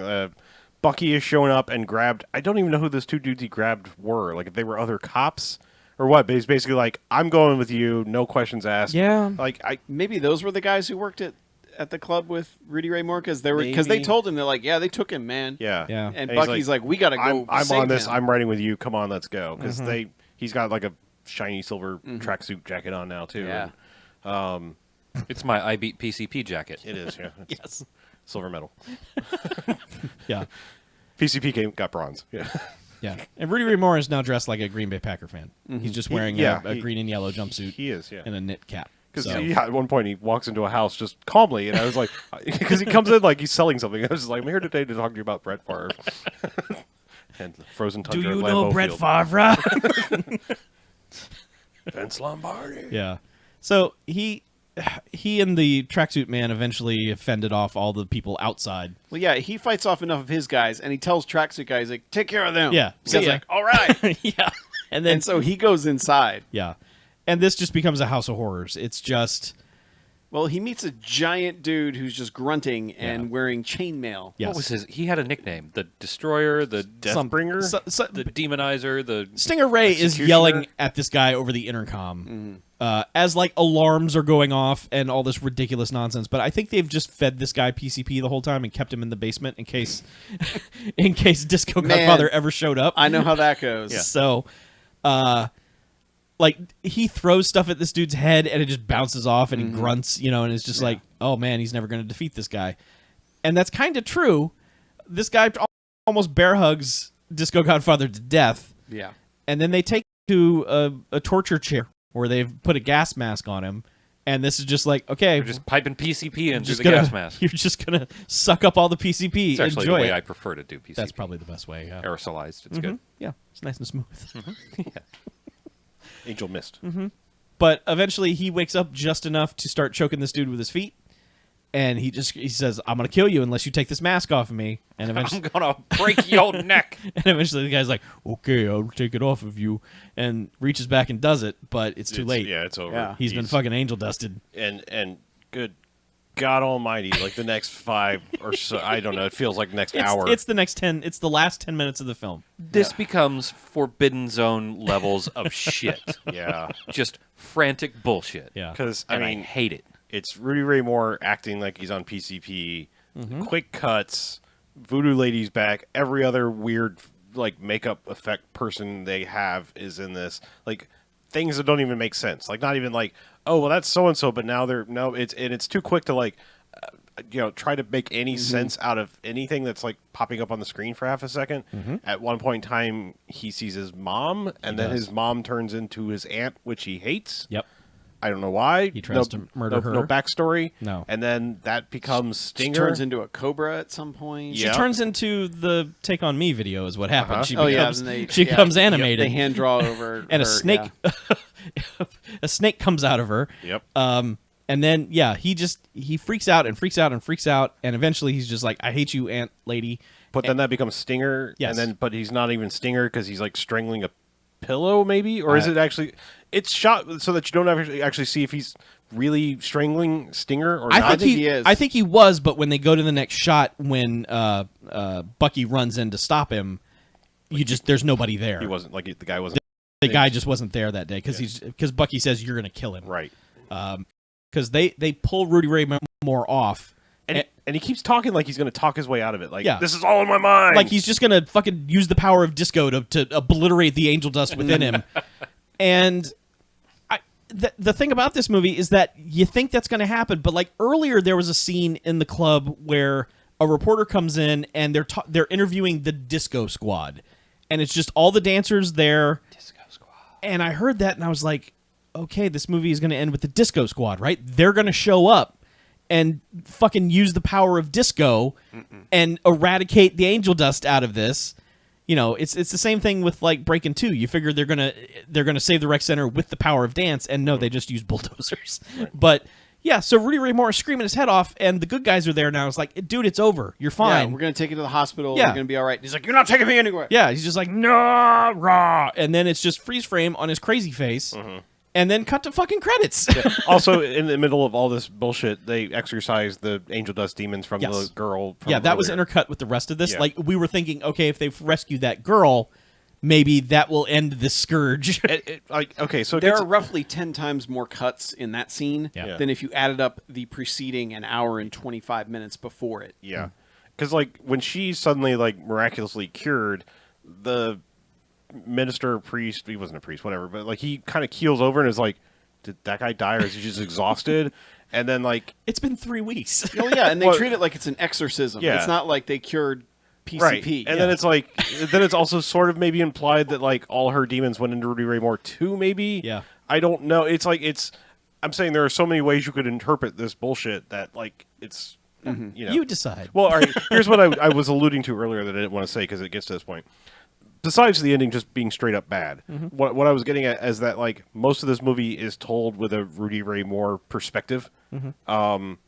So it kind of makes sense that it gets weird and bad and stupid as soon as he's on drugs, even though it kind of got stupid just before that too. Like they just ran out of money or like, fuck it, this needs to be done tomorrow, like Yeah. style editing. Right. But like it kind of makes sense that it falls apart when he's not in control. I'm not excusing anything about the way this movie ends. I'm just saying like from that Rudy Ray Moore centric view that all these movies seem to have, where it's either him doing something or people talking about him doing something, that when he's out of control, the movie fucking falls apart too. Yeah. It almost like artistically makes sense. Realistically, it doesn't fucking make any sense at all.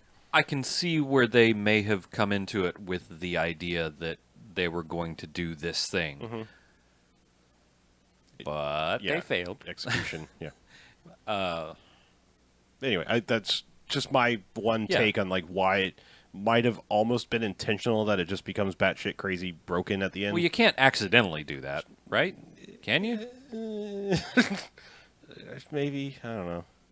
We don't know. But yeah, the movie's over. And let's just rate it and move on with our lives. No, Stargrove. Well, now hold on. That first song. When he first is introduced into the club, it's Disco Godfather, the Godfather of Disco. Yeah. That plays during his entire entrance into the movie. But it doesn't say anything other than that. But that's more It's words than still a any theme disco song. has. Yeah. Fine. He enters the scene, his theme song plays, Disco Godfather, the Godfather of Disco. Fine. But it's not necessarily Stargrove. describing what's going on in the movie, is it? Here is the Godfather of Disco. And there he was. Man, you're really working hard to give something to this movie. Yeah, fine. Fine. I'll vote it yes. Okay, It's a reluctant fine, yes. cool. It's Chuck Fine. So can I get a makeup joke that I thought of about 10 minutes late? You may. The basketball team that Stinger was, or the league that he was trying to create, would that be the ABBA? All right, I'm done now. I get it. At least Chuck, I knew would Yeah. jump right on that. I Appreciate get it. it. I get it. Okay. Disco, ABBA. Yeah. Also the ABA. Yeah. yeah. I don't know much about the sport ball or disco, but that's what I don't got. know about basketball, but Yeah. So, ratings. yeah, Uh-huh. rate this thing. I would like to give it 4 bags. Okay. It only doesn't get 5 bags because I can see that there was effort. However, terrible. There's a lot of this movie that is just right out bad. Acting, dialogue, shot composition, sound editing. Costumes were good. Except for Rudy Ray Moore's last hero costume, which should have been like Yeah, that's- giant collar and wings and It should have been like an Elton John outfit Right. on Rudy Ray Moore. exactly. But they even failed that. They failed to give him a hero costume for when he was doing hero That's shit. the most evidence to they just ran out of time and money at the end. They just Yeah. put him in a fucking tracksuit. Right. He's wearing a tracksuit and a fucking beanie. Come Yeah. on. Yeah. Get with it. There, unlike Forbidden Zone, which seems like just a bunch of people doing drugs and then recording shit on film and then getting other people to do weird animation shit and then a midget hitting somebody with a hammer or whatever. Yeah. It seems like there's some attempt at artistry with this. Like, I agree with Harlow's point about the end where, like, Rudy Ray Moore is losing control, so this film gets more frantic. There's a plot in this movie. They attempt to take it from one place to another. They're trying to do some stuff, but they fail and one way at nearly every turn. All right, sir. Really fun to laugh at for a while. For the first 25 minutes, it's a hoot. To talk about it is a lot of fun. I would give the conversation 3 jocks. Okay. Subcategory. Yeah. How do you rate this conversation? May I request some clarification from the judges before I give my rating? Yeah. I see you have the document over. May I get an overall average of my prior? I know we're not supposed to rate these against each other, but there's a reason for this because I need to know where I ranked the other. PD Wheat Straw got 4 and 3 bags. Okay. I mean, me specifically. 4 bags okay. for PD Wheat Straw. Okay. Yeah, I hated that one. So Yeah. Dolomite and Human Tornado. Human Tornado, you gave a jocks. Oh, okay. How about that? All right. Tornado. I seem to remember at least one movie. Dolomite, you gave 3 jocks. Okay. So Interesting. 3 jocks, 1 jocks, 4 bags. Okay. And now. Yeah. Okay. So because here's my thing. Like, 75 to 80% of this movie is the best Rudy Ray Moore movie. I mean, not in terms of like entertainment, but like the best made movie. It's like it's like bordering on a real movie. There's still dumb shit and things that happen. Like I kind of started to turn on the movie when he suddenly had detective disco vision or whatever the fuck it was when the shooting happened. Because like at a certain point I was like, is there something wrong with the media here? Right. Like what is going on? And then the ending just took it down like every other notch it could possibly go down. I think all that being said, I think I'm going to land on a single bag. And I say this only because I can just barely say don't watch this. Like, I mean, I almost want to say watch it because, like I said, for a while it seems like the most competently made Rudy Ray Moore movie there is until that ending. And I still almost want to say recommend it because that ending is so batshit insane that I almost feel like you should experience at least once in your life. But like it's just, I'm still going on the barely recommend just because it's an assault on the senses by the end of this movie. Right. And I would therefore say just you're probably better off. But it's a mixed bag. Because like, I mean, there's almost in a way I want to like say recommend this movie because for a while it seems like it might be okay. Yeah. But then no. Okay. Mackie? I feel kind of similar to Harlow, and it's weird because it's like this is probably the best made of the Rudy Ray Moore movies, but that kind of takes away the charm of Rudy Ray Moore movies. You know, because there's that random just what the fuck are you doing-ness, and this one like doesn't quite feel like that. Aside from it's got like this weird non-actor stumbling around through all these scenes of people that are like not good actors, but at least they're trying. Where him, you never get the feeling that he's really trying. Yeah. That he's just like, I'm just gonna be me. And I think he was trying in the disco scenes. He was super into all of that. yeah, he was. Yeah. So that's kind of his shtick. Right. Put him on a mic, put him in front of a crowd. He's going to eat that up. But like when he's wandering around talking to people. Yeah. And I think I'm going to go with 1 jocks. Okay. Because I think there's something about this that should be experienced, but just barely. Because there is everything that's bad about it goes on for far too long. Like, the one thing that doesn't seem to go on for too long is that montage scene of them just roughing up all the drug dealers all around town. Yeah, that Which could was have gone fun. on another Yeah, that's 10 fun minutes. and seems like it's the right length. But like the first 20 minutes is just credits and people dancing, you know, in this club. And it's like, all right, like we get it, you know?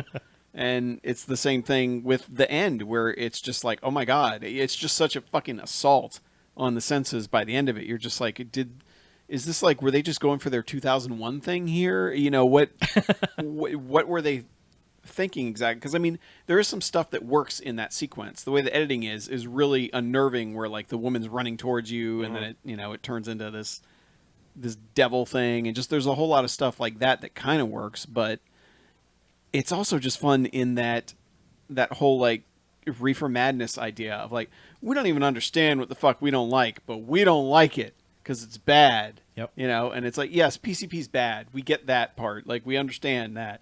But it's also like completely misunderstanding why anyone would sell these drugs to anyone. You know, because it's like, you use it once and you're dead. And, you know, like I've never understood that about any like anti-drug movie, where it's like, drug dealers have no reason to give you something that's just going to fucking wreck you once. Yeah. If you've used it once, you're ruined and you can never do anything with your life again. It's like, no, they want you to be using that for the rest of your life. Yeah. Right. Like, And we still lace have this money cocaine to with be- poison. Yeah, and still have money to be able to keep buying that stuff, you know, but like anti-drug movies, like that's something that always cracks me up about them, is they're like, no, they just want to kill all the kids. Yeah. You know, and that's, yeah. But Rudy Ray Moore just run around going, angel dust is, there's something about it that appeals to me, so I can go 1 jocks on it. Okay. I didn't despise it the way you did. Yeah. I just don't think that, like, Rudy Ray Moore needs to be in Dolomite-style movies. He Yeah. can't. There's no He should place not for be in a Rudy Ray serious Moore movie. in anything resembling seriousness. Yeah, no, I mean this is like the part in The Disaster Artist where Tommy Wiseau is trying to do like Streetcar or something. You know, like you know, somebody that bad at everything. Yeah, I was about to doing- say, he's very Wiseau-ish in Yeah. that it's like, I genuinely don't think he thinks he's doing a bad job. Right, exactly. Yeah. And that's what's entertaining about it to me. Yeah. So here's my dilemma. Okay. I don't like Rudy Ray Moore at all.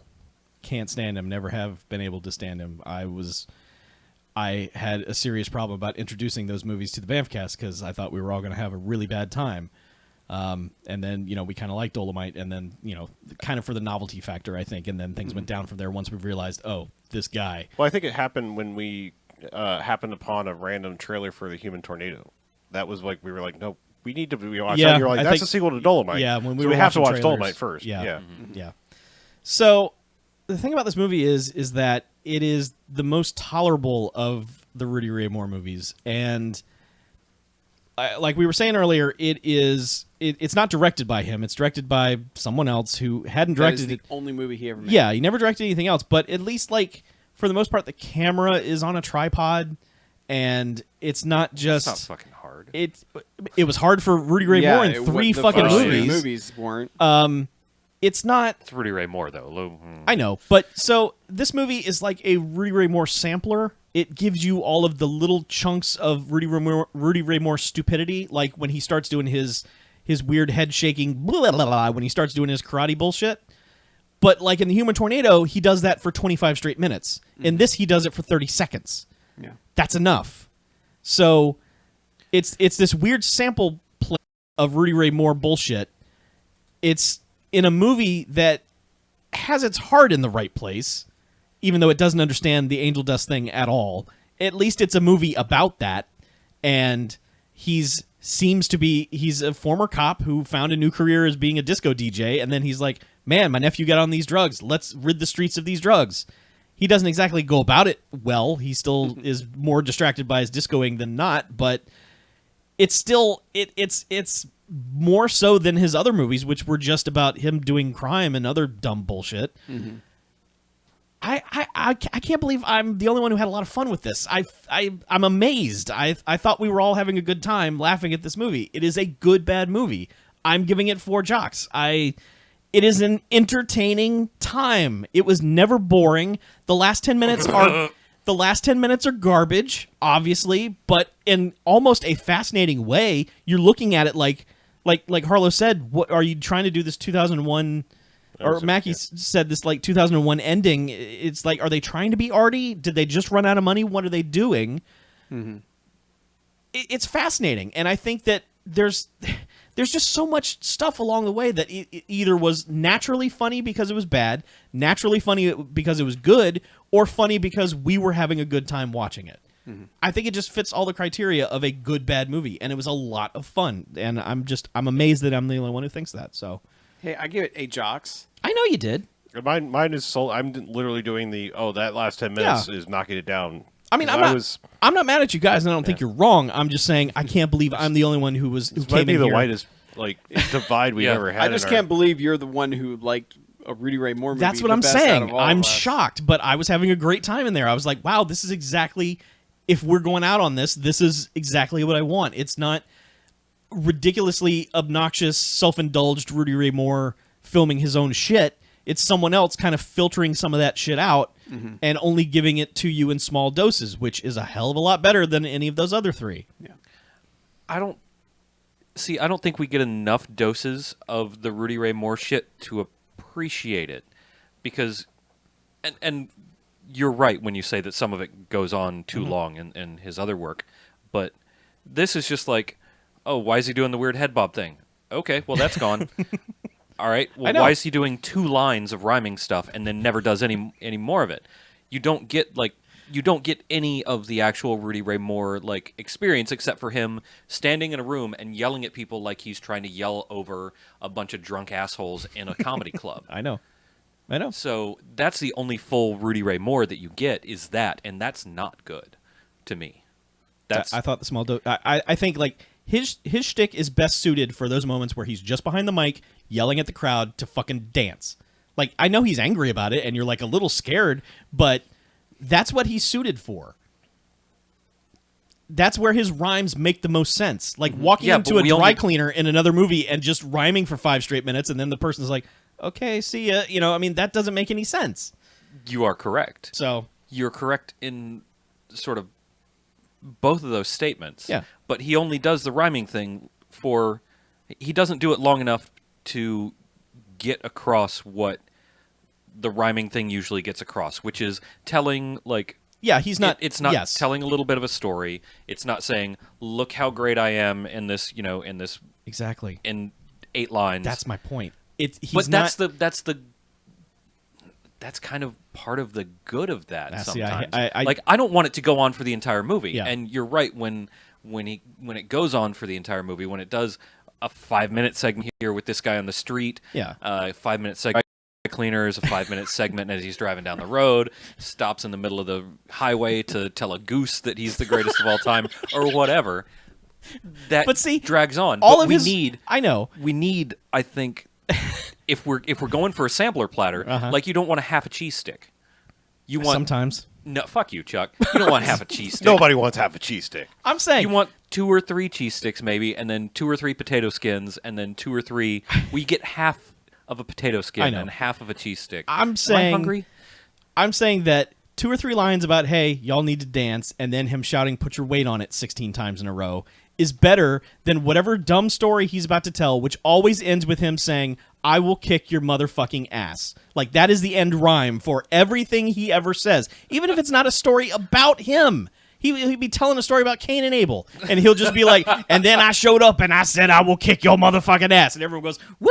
And then it's just that was the worst story ever. There's none of that. And that's the best.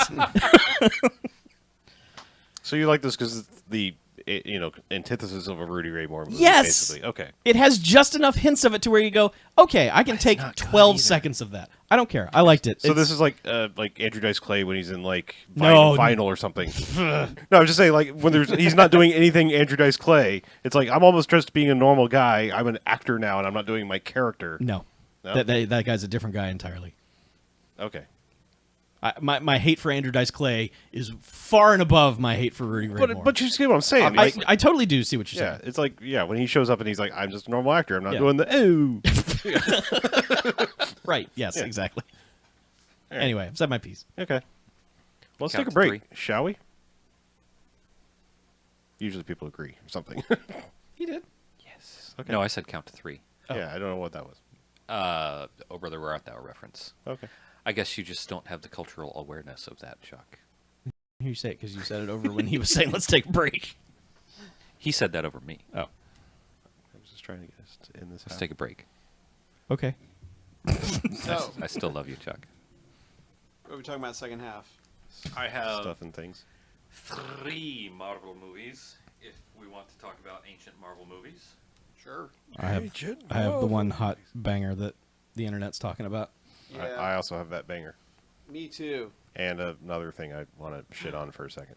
Okay. I rarely shit on things, but I need to shit. Poop time. Wow, just spread I don't them know. cheeks. Huh? I don't know. You kind of dislike some things lately. No, I'm about to shit on this. Like, usually I try to Is find it- a silver. Shit on. Like, I usually try to find at least a nugget of something good about something, but this is fucking awful. It's just a nugget. But all those nuggets are going to be shit. Is it a video game? No. Okay. You can talk for about the that. podcast. Long show. I mean, I don't know. He's just. I know it's a usually mystery. What's it going to be? I told Mackie. But, Mad at video games lately. So. well, yeah, fuck video games. Hey. Hi. Hey, people showed up. Hey. Jens is here. Yeah, the chat got bumped. Also, even though we've like had nearly perfect live streams for like several weeks in a row, all of a sudden it's being fucky again tonight. Is it? Yeah. You want to say anything about it? No. Wait, what's being fucky? Maybe it's The just live buffering. stream again is just dropping frames and shit a lot. Well, nobody mentioned it, so. I guess the trick would be like find one of these ones like we've definitely had a problem and go back and watch the archive and see if it's normal. Because I'm always curious like if it's just YouTube being shitty for the moment or forever. Yeah, I mean, I wonder if we're just putting out more than YouTube can intake, and it buffers and eventually catches up to it anyway. Yeah, I don't know. I could do. I think there is a setting. Or maybe that was that might have been the other thing. What is it? XSplit? Yeah. God, some of these stupid fucking programs that barely tell you what they do. I know. You would think some corporation would come along and just be like, "Here, Yeah. Yeah, just went Stream right Pro. Yeah, like just something that's like, oh, I know what that does. Yeah. that helps me Like- be a professional while streaming. yeah." Like, why hasn't Adobe come out with their? Yeah. Like, why hasn't someone come along and been like, "This software is fucking. Everyone needs it, so why don't? Why? Well, XSplit is the one making the money right now, but they kind of fucking suck. Yeah, but I mean, those are both just like made by dudes in their basement. They're not like yeah, a big well- corporate product. I mean, this is neckbeardy. OBS is free. Yeah, but But just like where's XSplit is like a premium thing that. what is supposed- the mixer? Do they have like an app thing, I thought that was just to go on their Microsoft's bullshit thing. or is it just like you stream to Mixer? Yeah, Mixer Yeah, is a Mixer's like a service. Twitch Oh, okay. alternative. Mixer's whatever. What the hell was Microsoft calling it for a while? It was what? Beam. Yeah. Beam. But I think they have an interface Yeah. for Mixer. Apparently, it was dropping less than normal, according to Bill Billings in the chat. Bill Okay. Billings, In the chat. William Willings. Well, like, I mean, it shouldn't have anything to do with who's watching it, because I mean, I just watched like 2 million people simultaneously watch the Falcon Heavy thing. Right. At at one point in time, might have been more. I kind of stopped looking at the numbers, but like no quarters. We never drop a single fucking frame, like ever, I know. ever. And I checked all of those settings, and the only one that's different is that we stream to the gaming YouTube Yeah. server. That's the only different thing. That's probably Which, it. if that's rock solid, let's change this to a gaming podcast. Yeah.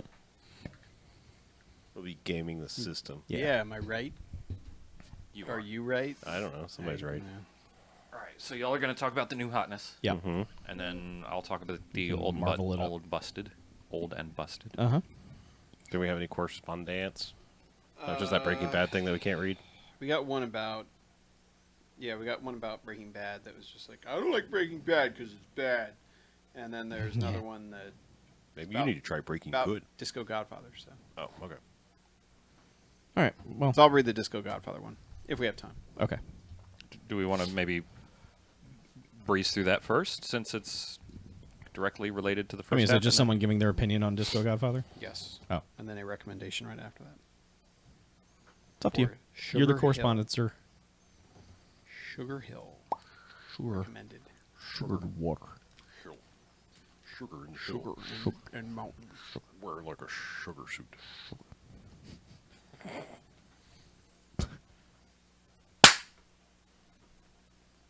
All right, welcome back. Hey. BMFcast. We're back.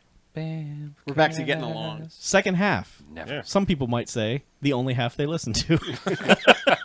That's really That's really weird. That's bugging you, isn't it? It's really My mind strange. was blown. I couldn't understand that. Eh. That's fine. We talk about stuff in So both halves. this is your half, buddy. Yeah, you're here to hear us talk. Welcome. Well, for those who don't normally stick around for the second half, Right. sometimes we have correspondence, Yeah, relating which to you things from can the send first to, half. BMF at BMFcast.com, which is what David did. And he said, question and recommendation. He said, hello, BMFcast. Hello. I won't be able to go to live stream of Disco Godfather, so I wanted to quickly say I think it's my third favorite Dolomite movie. It's his most focused in terms of story and message. 3 jocks. It was not Right really on. a Dolomite movie. It's Rudy Ray Moore movie, but I guess that's kind of an interchangeable thing, isn't it? Yeah. Yeah. Yeah. It's really a Disco Godfather movie. Right. The first in the Disco Godfather Yes. pantheon. Yeah. And his recommendation is Sugar Hill, 70s blaxploitation horror film about a woman whose fiance gets killed. She has a voodoo priestess and Baron Samedi help her get revenge on the killers. A whole lot of fun. The man who plays Baron Samedi gives one of my favorite performances. Keep up the always excellent work, and don't forget to put your weight on it. Yeah. Crash and Burn, David from Nebraska. P.S. A question. What are your thoughts on the Game of Thrones creators taking on a new Star Wars trilogy? Fuck, everyone's gonna have a Star Wars eventually. Yeah, I think it's- feels like it. Whatever. I like the fact that I mean, is it a trilogy? Is that what they've said? I just thought it was like they were gonna get a Star Wars thing. they're which- going to get a Star Wars thing, I think, was which- what I saw. Yeah. I feel like that might be the TV show that they've long talked about. I like the fact that, Star Wars has been under George Lucas's thumb for so long, and we've only experienced it through his final approval, for the most part, with the exception of like extended universe books or whatever. But as far as in film, we've only experienced it through his lens until Disney got a hold of it.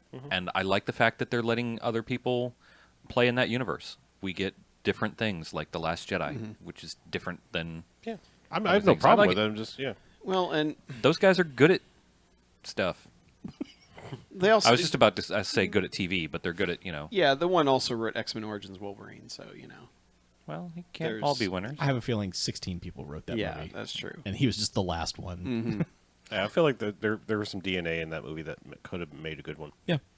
Yeah, But I wonder because like a lot of their choices for Game of Thrones since George R.R. Martin stuff has run out has been not as good.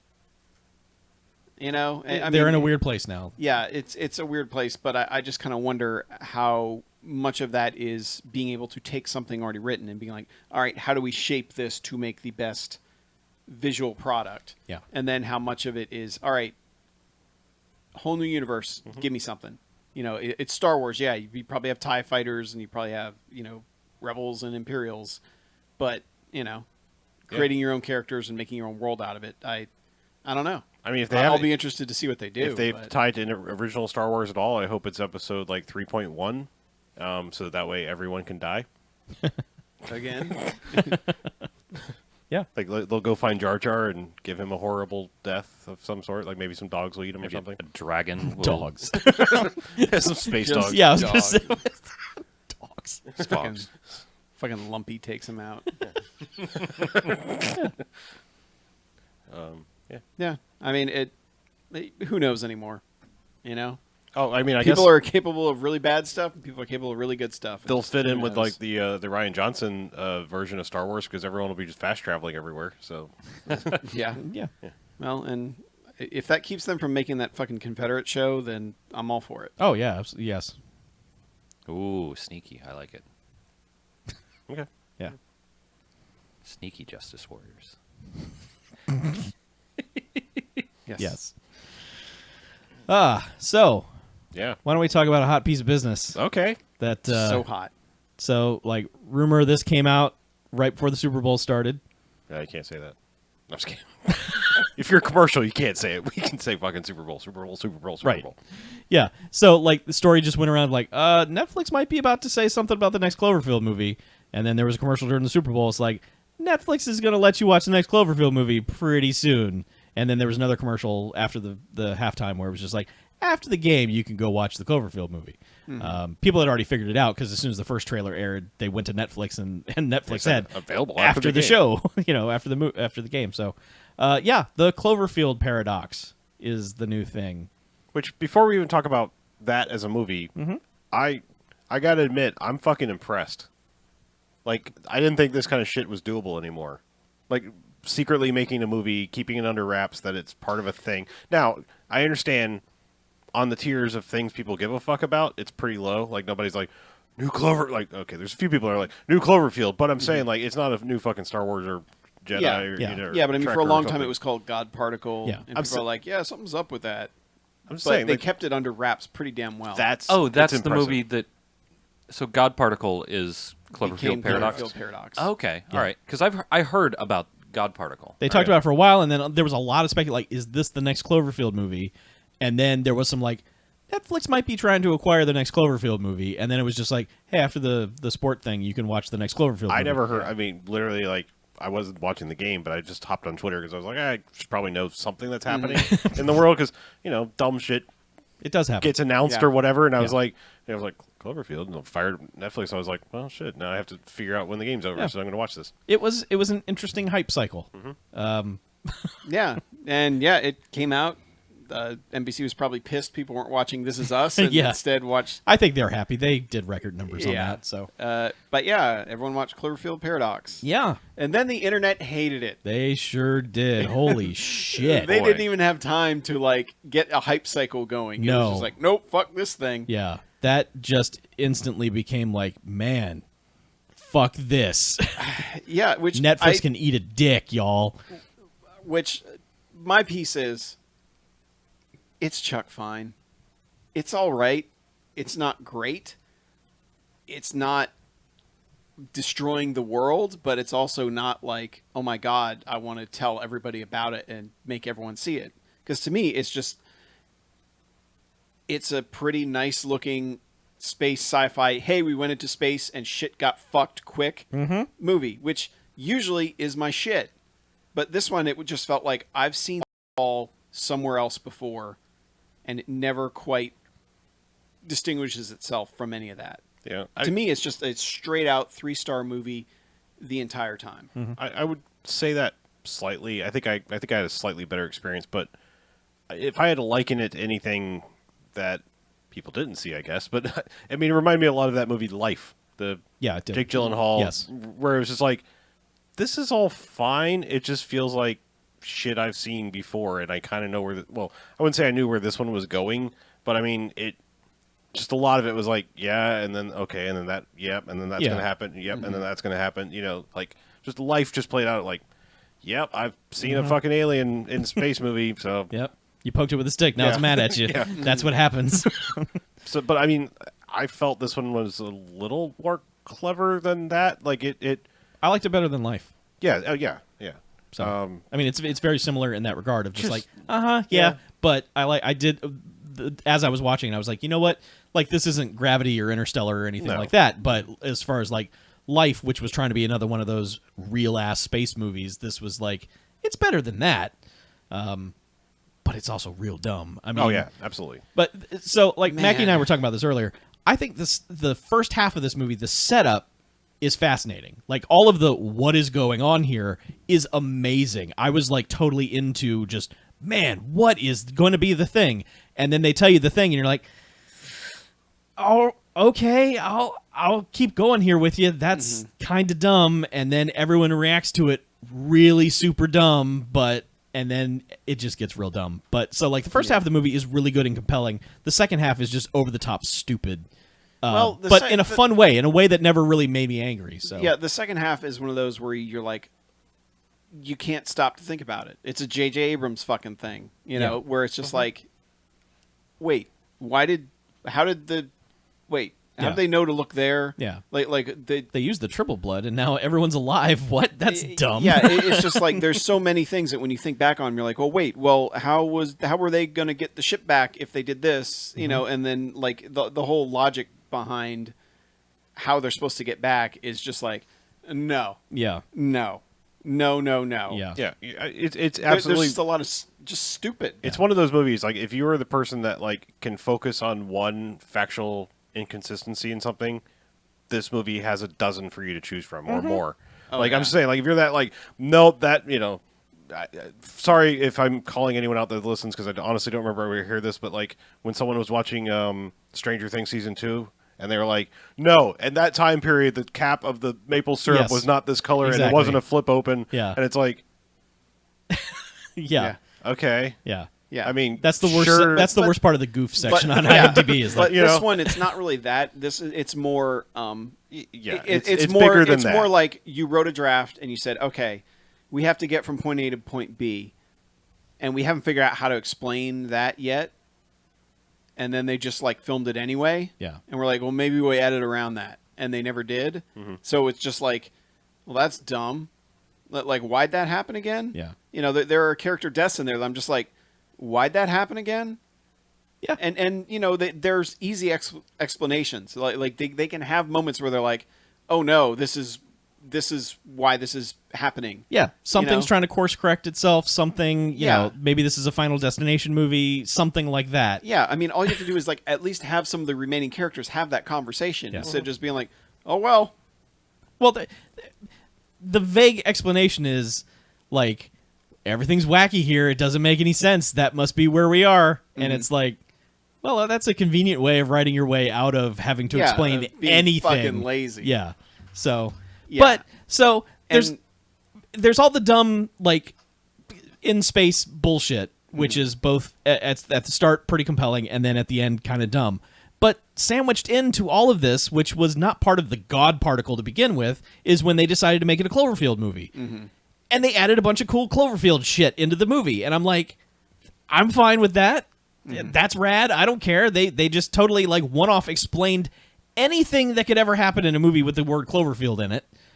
But with one like TV interview that characters are watching on screen, that has now just become canon for whatever weird shit happens in a Cloverfield movie. It's because of that. So Well, and all the stuff that's like back on Earth is so tacked on because it does Yeah. not like if you excise all of that from the plot, it doesn't change the plot in any way whatsoever. Right, it's like what people they- bitch about Last Jedi. At least that had a point. This Yeah. shit doesn't even have a point of being in there. it's to make it a Cloverfield movie. That's the Yeah. only thing. It's for these scenes for people to go, oh wait, is this during? Wait, no, is this separate? What? Huh? Yeah. That's the Cloverfieldness of it. And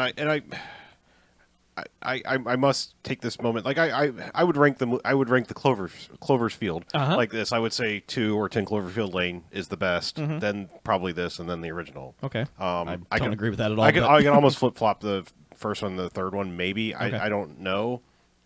It's just like they're both like fine movies that I enjoyed at the time, and it would probably take a rewatch before I. But 2 is like a real fucking film. Like that is like near masterpiece level for at least 90% of the movie. I would liken 2 to be like me with Sunshine, where it's like I'm on board with Sunshine start to finish. There may be a point in 10 Cloverfield Lane where you go, no, this just became bullshit.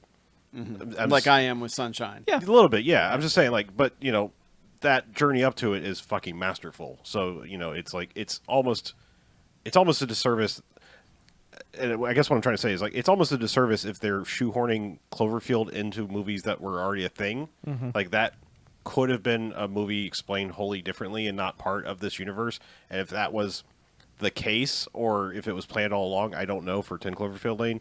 And you know, maybe they had a better movie here without shoehorning that. That's all I'm saying is like they need to like be careful of what scripts they go like. Let's turn this into a Cloverfield movie versus just make a solid ass movie that's independent.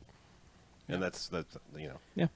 Yeah. One other note I saw in several reviews, people saying this looks like a cheap Sci-Fi Channel TV show, and I was like, the fuck Sci-Fi Channel TV shows are you people watching? Like, what do you want? I would kill for a Sci-Fi Channel thing to look like this. It makes me never want to make a sci-fi movie because holy shit, like Yeah. people expect you to have a fucking $100,000 budget to make a thing look good.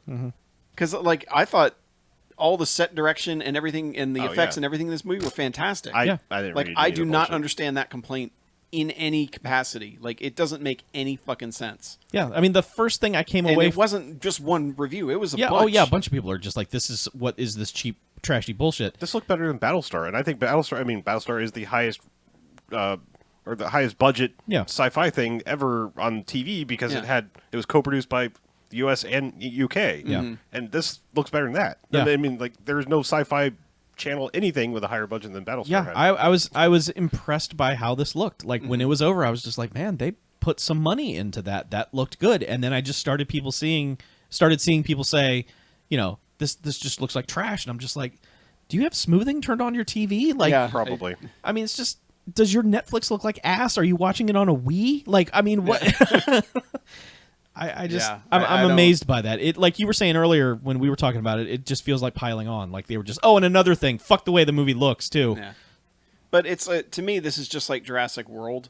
Like there are people who just like Jurassic World is the death of filmmaking. I can't understand how anyone likes this trash. And I'm like, I can't understand how anybody could get that fucking riled up about this movie. And I feel the same way about this one too, where it's like you're getting all fired up about that. Like it's there's plenty of more targets that are a lot more of an affront to filmmaking than either of those movies are. And I'm sorry, but like I said this earlier when we were talking, I feel like they partially did themselves a disservice. I mean, cool as hell to drop a movie like this, especially in one that's becoming a cinematic universe, if you will.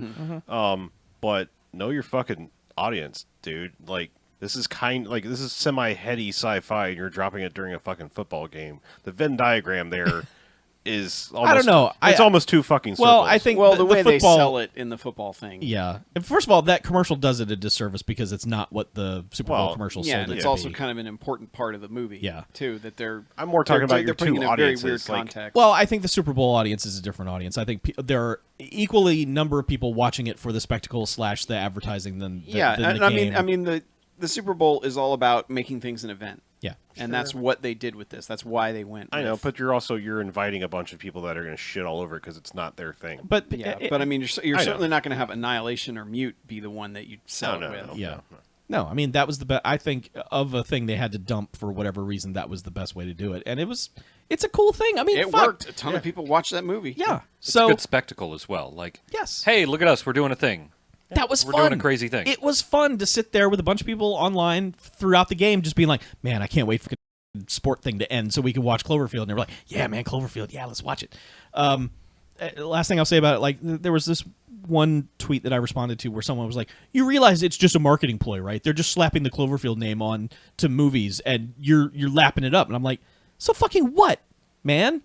Like, Netflix cost $10. I was already paying for that. It cost me bandwidth. Yeah, I stayed up cares? an extra hour on a Sunday night and watched fucking Cloverfield, and I had a good ass time. The fuck is wrong with you? Like, you know you're being lied to. It's like, fuck off. What is the Mr. Hey, Follow the money. Consumer Follow the money, Crusader? man. Just Look, fuck it's a off. fact, man. Look it up. If you really think about it and follow the money, look it up. Jesus. I watched a sci-fi movie The after only the thing I Super trust Bowl. are those vitamins. Yeah, yeah. I don't trust any other advertising unless it's for Multi Super Vitamin. The Alex Jones vitamins? Yes, Vitality vitamins. Yeah. It's the only Yeah, thing. because they're doing such a great job for him. They will make me bright red instead of just less red. Beta carotene, niacin. Stock market crashes. False I flag. think he's using alpha tomatosin or Apple tomatosin. well, I was going from beta to alpha. Yes. Yeah, but I appreciate Netflix having stuff right away. Yeah. I mean, I know we bitch about Netflix a lot, how there's nothing there that was made before 1980 anymore, and, you know, that it's mostly just their original shows, of which they make 5,000 of them a year. But at least, like, we're getting movies like that movie. It sounds like it's been done since, like, 2016. Yeah. And so it may not have ever shown up anywhere if this hadn't happened. Some people had said they saw a screening for it way before it was this. So there were Yeah. probably test screenings for it back when it was just the God particle. Yeah. And obviously that was enough for them to go, no, we can't release that. Mm-hmm. And obviously the studio was like, how do we make money on this? And someone said, shove a bunch of Cloverfield shit into it. Yeah, but you know, we're getting a side sequel to Moon. Yeah. On Netflix. Yeah. The next Alex Garland movie, Annihilation, that's going to be in theaters as well as on Netflix on the same day. Yeah. Which I don't know why anyone would go to the theater to see it, aside from maybe it's going to look really great on a big screen. But The next You know. Scorsese movie is on Netflix. yeah, it's. I mean, The I next De understand. Niro, Pacino, Joe Pesci, Harvey Keitel Scorsese movie. It's weird. So, whatever. Wait, no Leonardo DiCaprio? No, he's not Netflix worthy yet. No, I thought he and Scorsese didn't do anything not together anymore. This one, apparently, it's just Okay. too many You other already made actors in Silence it. without him. There's so so many other actors in that. So. Silence? yeah, with Andrew Garfield and Mm-hmm. yep. I never even heard of this movie. Yeah. All right. Yeah. So So BJ, Yes. you didn't watch Cloverfield Paradox. No, I did not. what did you watch? Well, I watched the Super Bowl Okay. in almost its entirety. That was nice. Tom Brady lost, which makes me feel good. Yay. Team fuck Tom Brady forever. Before that, though, on Saturday night, I decided that in lieu of going out and doing anything with people, so I just couldn't handle people on Saturday.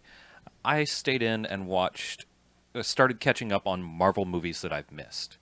And I've been kind of hit or miss with Marvel movies, not in how much I like them, even though that's kind of correct anyway, but as in what I've actually caught. So I watched The Incredible Hulk, the Edward Norton one from 600 years ago. I watched Thor the First. I watched Iron Man the Third. Okay. And then I tried to watch Thor the Second, but I fell asleep a bunch during that. And so I don't count it as watched. But You're okay. that's what I've heard. That's what I've heard. Yeah. The only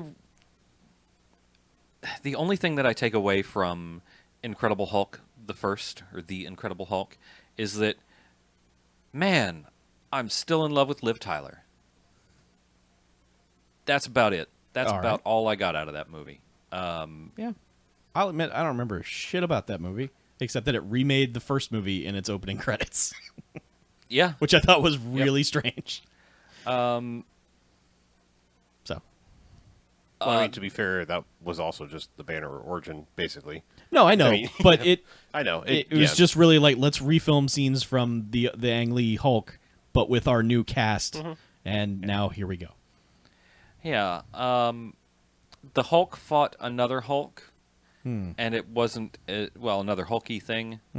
Abomination, is that a real thing in the Yes. Marvel Universe? I don't know. yeah, it's like Hulk's main adversary. Okay, cool. It was all right. It was, That sounds vaguely familiar. yeah, it was okay. Yeah, It wasn't very great. Tim Roth. that's right. Tim Yeah. Roth turned into that thing. Yep. Right, Tim Roth. He was a doughy soldier, and he wanted to be less doughy. Oh, he's a And so- doughboy. Yes. And so he got himself juiced up with the help of that one guy from Oh Brother, Where Art Thou, whose name I can't remember right now. Tim Blake Nelson. Tim Blake Nelson. Yeah, who I guess was going to be the leader because they poured that shit on his head. Right. Another Hulk villain. Yep. Ah. Well, anyway, I guess none of those matter since there's been another Hulk movie and there's obviously Ruffles, who has replaced Right, Edward Ruffles. Norton. But Apparently, it's really hard for them to make an independent Hulk movie for something to do with Universal and Yeah, because Huh. that is a weird, like, Universal Like- still has the rights. like they can hey, we can basically throw Hulk into the Thor movie, but making it a standalone Hulk movie apparently is problematic somehow. Yeah. Weird. behind the scenes. weird. Mhm. But yeah, I still love Liv Tyler. She's great. She's not the world's best actress, but I still love her. Next up was Thor. I had never seen the first Thor for some reason. I've seen, a handful of scenes out of it, but I enjoyed it. Like, it's weird. Like, I was watching it and I'm like, oh, this is all right. This is all right. This is all right. It's better than The Incredible Hulk. There's some fun action-y stuff. Kat Dennings is being, like, just what Kat Dennings is. She's just kind of a flippant, mouthy sort of character. She's better in that one than the second one. Is she? Yeah, the Yeah. second one, she is annoying. yeah. Yep. I like that they didn't fall into the trap that a lot of people fall into with Kat Dennings, which is using her assets as her only asset, or as her main asset, I should say. But yeah, but I'm still amazed that movie's directed by Kenneth Branagh. I'm like, man, just what were you doing, Kenneth I can Branagh? see some Kenneth Branagh ass shit in that movie because but it's got a Shakespearean kind of you Right. know family betrayal thing going on. I kind of get that, but still, it's just like, dude, what were you Yeah, but the doing? majority of it is a fish out of water story. Yeah. You know? Yeah, let's see one. Sorry, but one you know, more I thing. mean, that's got Anthony Hopkins and Idris Elba. Just Yeah, it really is- playing it up in their weird ass Yeah. fantasy universe. They got Rene Russo too. Oh God, that's right. Yep. Who was Renee Russo? Was she She was. Thor's mom, Frigga. Yeah. Yeah, Frigga? Okay. Thor's mom. Yeah. I said her name, Frigga. I know. Where we get Friday from. Yeah. Yeah, Yeah, you're welcome. thanks. Thanks, Frida. I'm a fan of Friday. Yeah, Friday's great. Look, it's Odin's day, Thor's day. Frigger Day. Natalie Portman is fine. Yeah, Yes. she is. Yeah, I mean she's fine, but she's an acceptable actress in this. I don't know why Thor needed to love Thori, but you know, sure. You're so mad at that. He's a Thor loser. Yeah. Yeah. And in contrast, Iron Man 3 I thought was really good, actually. So are we all team Iron Man 3? I know a lot of people I fucking am. hate that movie. I am yeah. 100%. Oh yeah, Okay, that's the best Iron Man. Yeah. I really And that's even I like one a lot. I I'm just do. saying. Yeah, Iron me too. Man's One is fucking good. Awesome. Yeah. One's great. Iron Man 3, I really love the sort of twisty bit to it that occurs halfway through the movie. I assume everybody's... When did that come out? Like 1994? 5 years ago. 2013. 2013. Can I say the thing? Sure. Spoiler warning. Jump Yeah. forward like a minute or two. Right. Yeah. I really like that the Mandarin turns out to just be a fucking idiot. Yes. Like, that is... Totally okay with that. Fucking loved that. I just... That's why I a was lot. just That's tickled. why a lot of fucking nerds hate it. Yeah. Yeah. Because the Mandarin was that's supposed to be a literally it. serious... Yeah, he's right. like his Iron Man's biggest foe. So it's And- kind of like if they did a Superman movie and Lex Luthor was just suddenly like, you know, Actually, my name's Tyler. yeah. Oh shit. Tyler Right. Bluther, Yeah. and I just Yeah. I'm an internet prankster. You know, or like if the It's just Joker. a prank, bro. It's just a prank. Yeah, if like the Joker in a Batman movie like didn't exist. Yeah. You know, was just Yeah. like an internet meme, and all of a sudden, like when he busted in, it was a laptop. You know, and it was like, oh shit, the Joker doesn't exist. You know, that was the same type of thing. But I mean, And that's why people were like, Yeah. oh, no, in a good way, movie bad now. You know, that sort of thing. Yeah. the movie was good, though. Yeah, it is. Yeah, that was really satisfying, and that's why I thought I was still pumped enough to go into another movie. But Thor: The Dark World, just I started watching. I got about 10 minutes in before my eyes started to droop, and then Yeah, more like Snore the Dark World. Right. Am I right? Yes. sleep near mirrored, more like sleep near Yeah. yeah, so right. That's it. the horse, Odin's horse. Sleep Right. near, Sleep Yeah. near. Which is theoretically where we get the reindeer anyway from Uh-huh. Santa Claus. Sure. I'm gonna go with it. But yeah, I could wake up and watch about 5 minutes of that movie at a time, and I was like, what happened to the Bifrost? How are they getting from? Huh. And then 20 minutes later, I'd wake up for 5 more minutes, and that went on for the entire movie, and I just Yeah.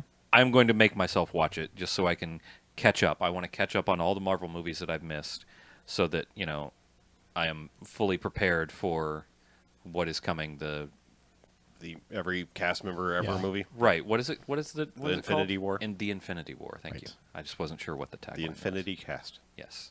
So I want to be prepared for all that. So I've got like Spider-Man: Homecoming and Doctor Strange and Thor 2 and Ant-Man. Ant-Man, Thor 3. Thor Ragnarok. Mm-hmm.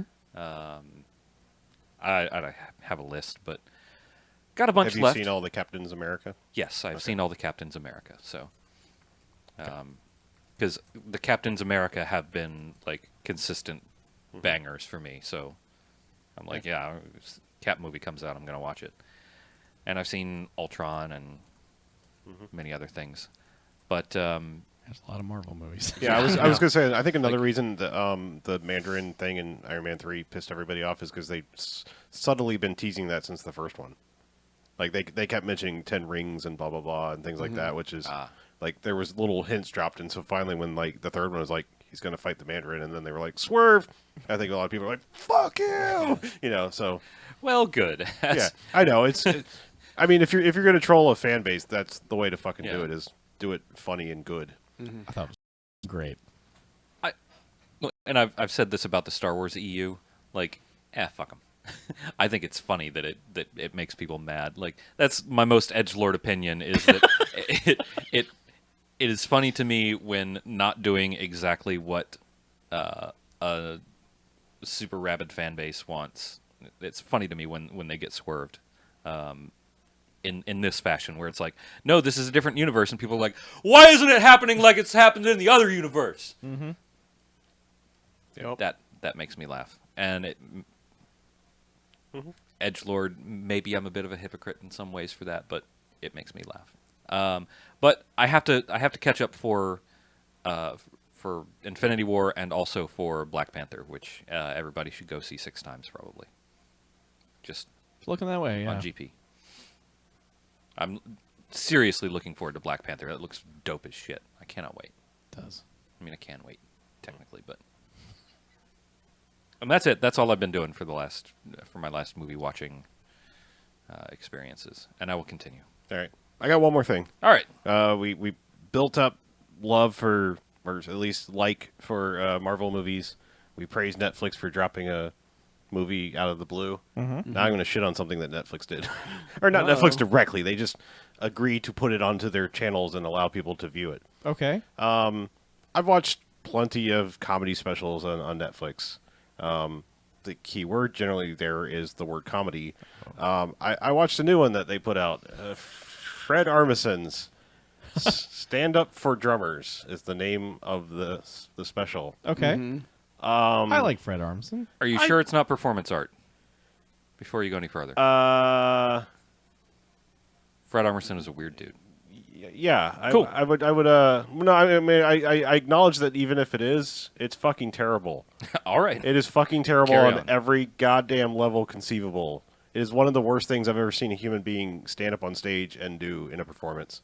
And I like Andy Kaufman-esque, like, weird-ass shit. Like, probably the best comedy show I ever saw, and I know this is going to sound fucking weird, but I saw Andy Dick, and I don't know if the dude was high as shit, but he put on one of the weirdest fucking shows I've ever seen in my life. And I was laughing my ass off because the entire audience was rabidly pissed at whatever was going on, and that just sent me into hysterics even more. And he was like literally like fucking channeling Andy Kaufman that night. Anyway, not Fred Armisen. So I know right away, like, some people might go, you just didn't get it because you're not blank. Okay, I know it's the title of the special, but it's out there on Netflix for everyone to view, and it is billed as a comedy special. The crux of this is that he invited only people that were certified drummers or people that had to prove that they were a drummer in entering the door were allowed into the show. So the entire audience is supposedly filled with people that play drums. Okay. And then the entire show is pretty much like, hey, here's an inside joke that's for drummers. No, not the actual rim shot. But I mean, literally, like, it was like, hey, don't you hate it when, like, this thing falls off when you're, like, straightening your cymbals? Haha. And then, you ever notice when, like, the entire show is like, don't you ever see, like, when, like, every single joke is like that kind of setup. This sounds like a Portlandia sketch. If it's a sketch, at no point was there a tip of the hat where it went, this is funny. But that's what it sounds like, is like something that would happen in I'm not I'm not trying to defend it or saying that you're wrong at all. It sounds like a sketch, exactly like what would happen. There were things in it that I obviously were trollish, like that were supposed to be funny because they were being trolly. They're just not. Because then at certain points he brings out actual drummers from different bands and stuff and does like almost like little skits with them. And there are drum sets set up all over like the stage and like into the audience. And at one point it's like it stops being a comedy show, and he's like, "I'm going to do a little demonstration of like here's what drums in like the 20s and 30s sounded like, and here's a kit from the 50s and the 60s and the 70s and the 80s, and here's a synth kit from the 80s." And it's like part instructional video sort of for drums, but without any learning. More like, "Hey, I play the drums. Am I cool now? Can I be cool?" Kind of is the way it feels. And then, like, seriously, the stuff when the actual drummers come out is just infuriatingly bad. And anyway, I mean, if you're a fan of train wrecks, then hit play on Netflix and see how long you can make it. Sort of like the Star Wars holiday special. How long is it? At least an hour. I mean, it's Go for it. probably more. I think it seemed like more. Yeah, it was bad, and I like Portlandia. Like, don't get me wrong, I like Fred Armisen. I'm not saying like fuck this guy and fuck him forever. It's just like this was like holy shit, dude, this is fucking terrible. And I don't know what your audience is, but it's not me. See, that sounds like a thing Norm Macdonald would do. Yeah, but his specials are funny. No, I know, but like when he came out on that one roast and did like jokes from the 50s and never broke character, or like when on Twitter he will just do commentary for an entire golf tournament and just it's fucking golf tournament commentary. It's just like Tiger walks up to the hole, and that'll be a tweet, and then 2 seconds later it's just like Tiger sank the putt. It's just like, what are you doing? I get. Like I said, I get I'm doing a weird bit, but like usually there is a point where it goes on long enough that it becomes funny. Right. But like this is so all over the place where it's like now I'm doing, I guess, situational comedy. Like, don't you hate it when and engage with. There's like literally one point he's like, what's the worst thing? Jazz. And it's like, here I'm going to play some actual jazz, and it starts off and you're like, cool, that's jazz, and then like I want everyone to start raising their hand as soon as they check out. And I mean he's playing like fucking Coltrane. And it's like 10 seconds in, it's like his hand up, it goes up, and then everyone else is like, I gotta be cool, I'm putting my hand up too. And then it's all fucking awful. It's just one of the like Sounds like a glorious train like it's wreck. probably the worst comedy thing I've ever seen, and I previously would have said that about the last Dana Carvey one that was on Netflix, which was like it should have been called Dad Joke the Special. Like seriously, it was like, holy shit, dude, go away. Like no, I mean That's a great name for a special. Holy shit, dude, go away. no, I was like, all right. Apparently, you had a time period because I was like, oh man, he's gonna have a piano and he's gonna do another Chopping Broccoli song or something funny like that. Sure. Nope. It was literally like, yeah, I'm a dad now, and here's dad jokes and dad situational things. Anyway, holy shit! We did some of that in '95 when it was just talking about his kids being naked all the time. Sure, but it was funny, and he was doing characters and stuff. But anyway, just like I said, if you're a fan of comedy train wrecks, press play on that Fred Armisen special and see how long you can make it. All right, sounds like a challenge. You have counter-influenced me. Okay. I'm interested in it now. Now he has to watch it. That's fine. Yeah, Yeah. I can't wait to talk about it instead of talking about an actual movie. it's atrocious. Cool. Hooray. So, BJ, Yes? tell people how to contact us. Ah, you want that part of the show. Well, I'm happy to oblige. BMFcast.com is the website. BMF at BMFcast.com is the email address, and 9105-JOCKS-BMF or 910-556-9263 is the phone number. You can call and leave us a voicemail, and you can sort of be on the show with us in the second half if you don't be a douchebag. If you don't act like a douchebag. If you don't be a douchebag. Good point. Yeah, that's the basic contact information. If you want to throw a little money at the show, hit us up on patreon.com/BMFcast. That is where we will graciously accept your funds every month in exchange for some wonderful content that we produce pretty regularly. All the time. Yeah, Too all often, the time. some might say. So much content. And also check out our sister podcast, NoQuarters.net, where we do video game things. More content. Yeah, there's all sorts of content out there. And it's all for you, the listener, Yes, indeed. who we love. All right. Well, let's get out of here, shall we? Let's. I'm Harlow. Mackie. I'm BJ, I'm Chuck. and this is BMFcast out. See you next time, Boop, boop, boop.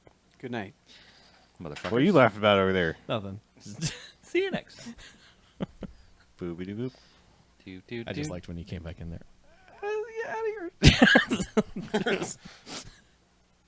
You can just always, just like BJ's outro, you can grab that from any episode. I know. and I I'll just pulled it just from end the it. name. Well, let's get out of here, shall we? Let's. Sure. I'm Pupco. I'm Harbco. I'm cracky. I'm Slacky. That's right, Slacky. Harbco, Slacky, Fleabay, Fleabay. and I'm stuck. It's stuck.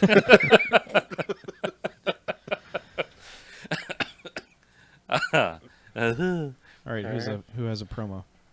I did not endeavor to write one today because I wanted to murder everyone and everything as usual. God. I could probably whip one out, though. Excuse me. Oh, you're doing it like that, huh? Yeah. Hey, check this out. We st- Yeah. You should take us offline if we're going to start whipping. Fine. Sorry. Just saying. It's a special. Although I don't know. It's a special Patreon level. Yeah. I was Yeah. going to suggest maybe we should just do nudes. Yeah. Send nudes. to Yeah, the just- editor. You know. I already let them know my price. For nudes? Well, so sort of. Okay. $1,000. I'll take my shirt off on stream. All right. I'll sit here. $999. I can name that two to three. $3. I'll give you $1. $2.15. That's my price. $1,000. Okay. You heard it, Internet.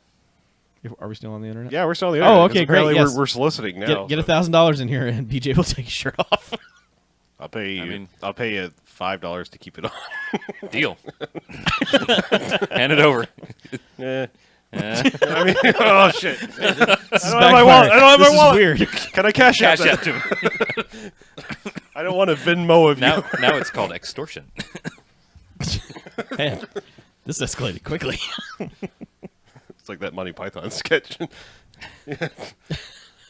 Or we'll show more of that tape in just a little while. All right, take us off. All right. Good night, everyone. Bye. Good night. Thanks for hanging out, everybody. We Taking love our you. shirts off. Now we're taking our shirts off. Congratulations.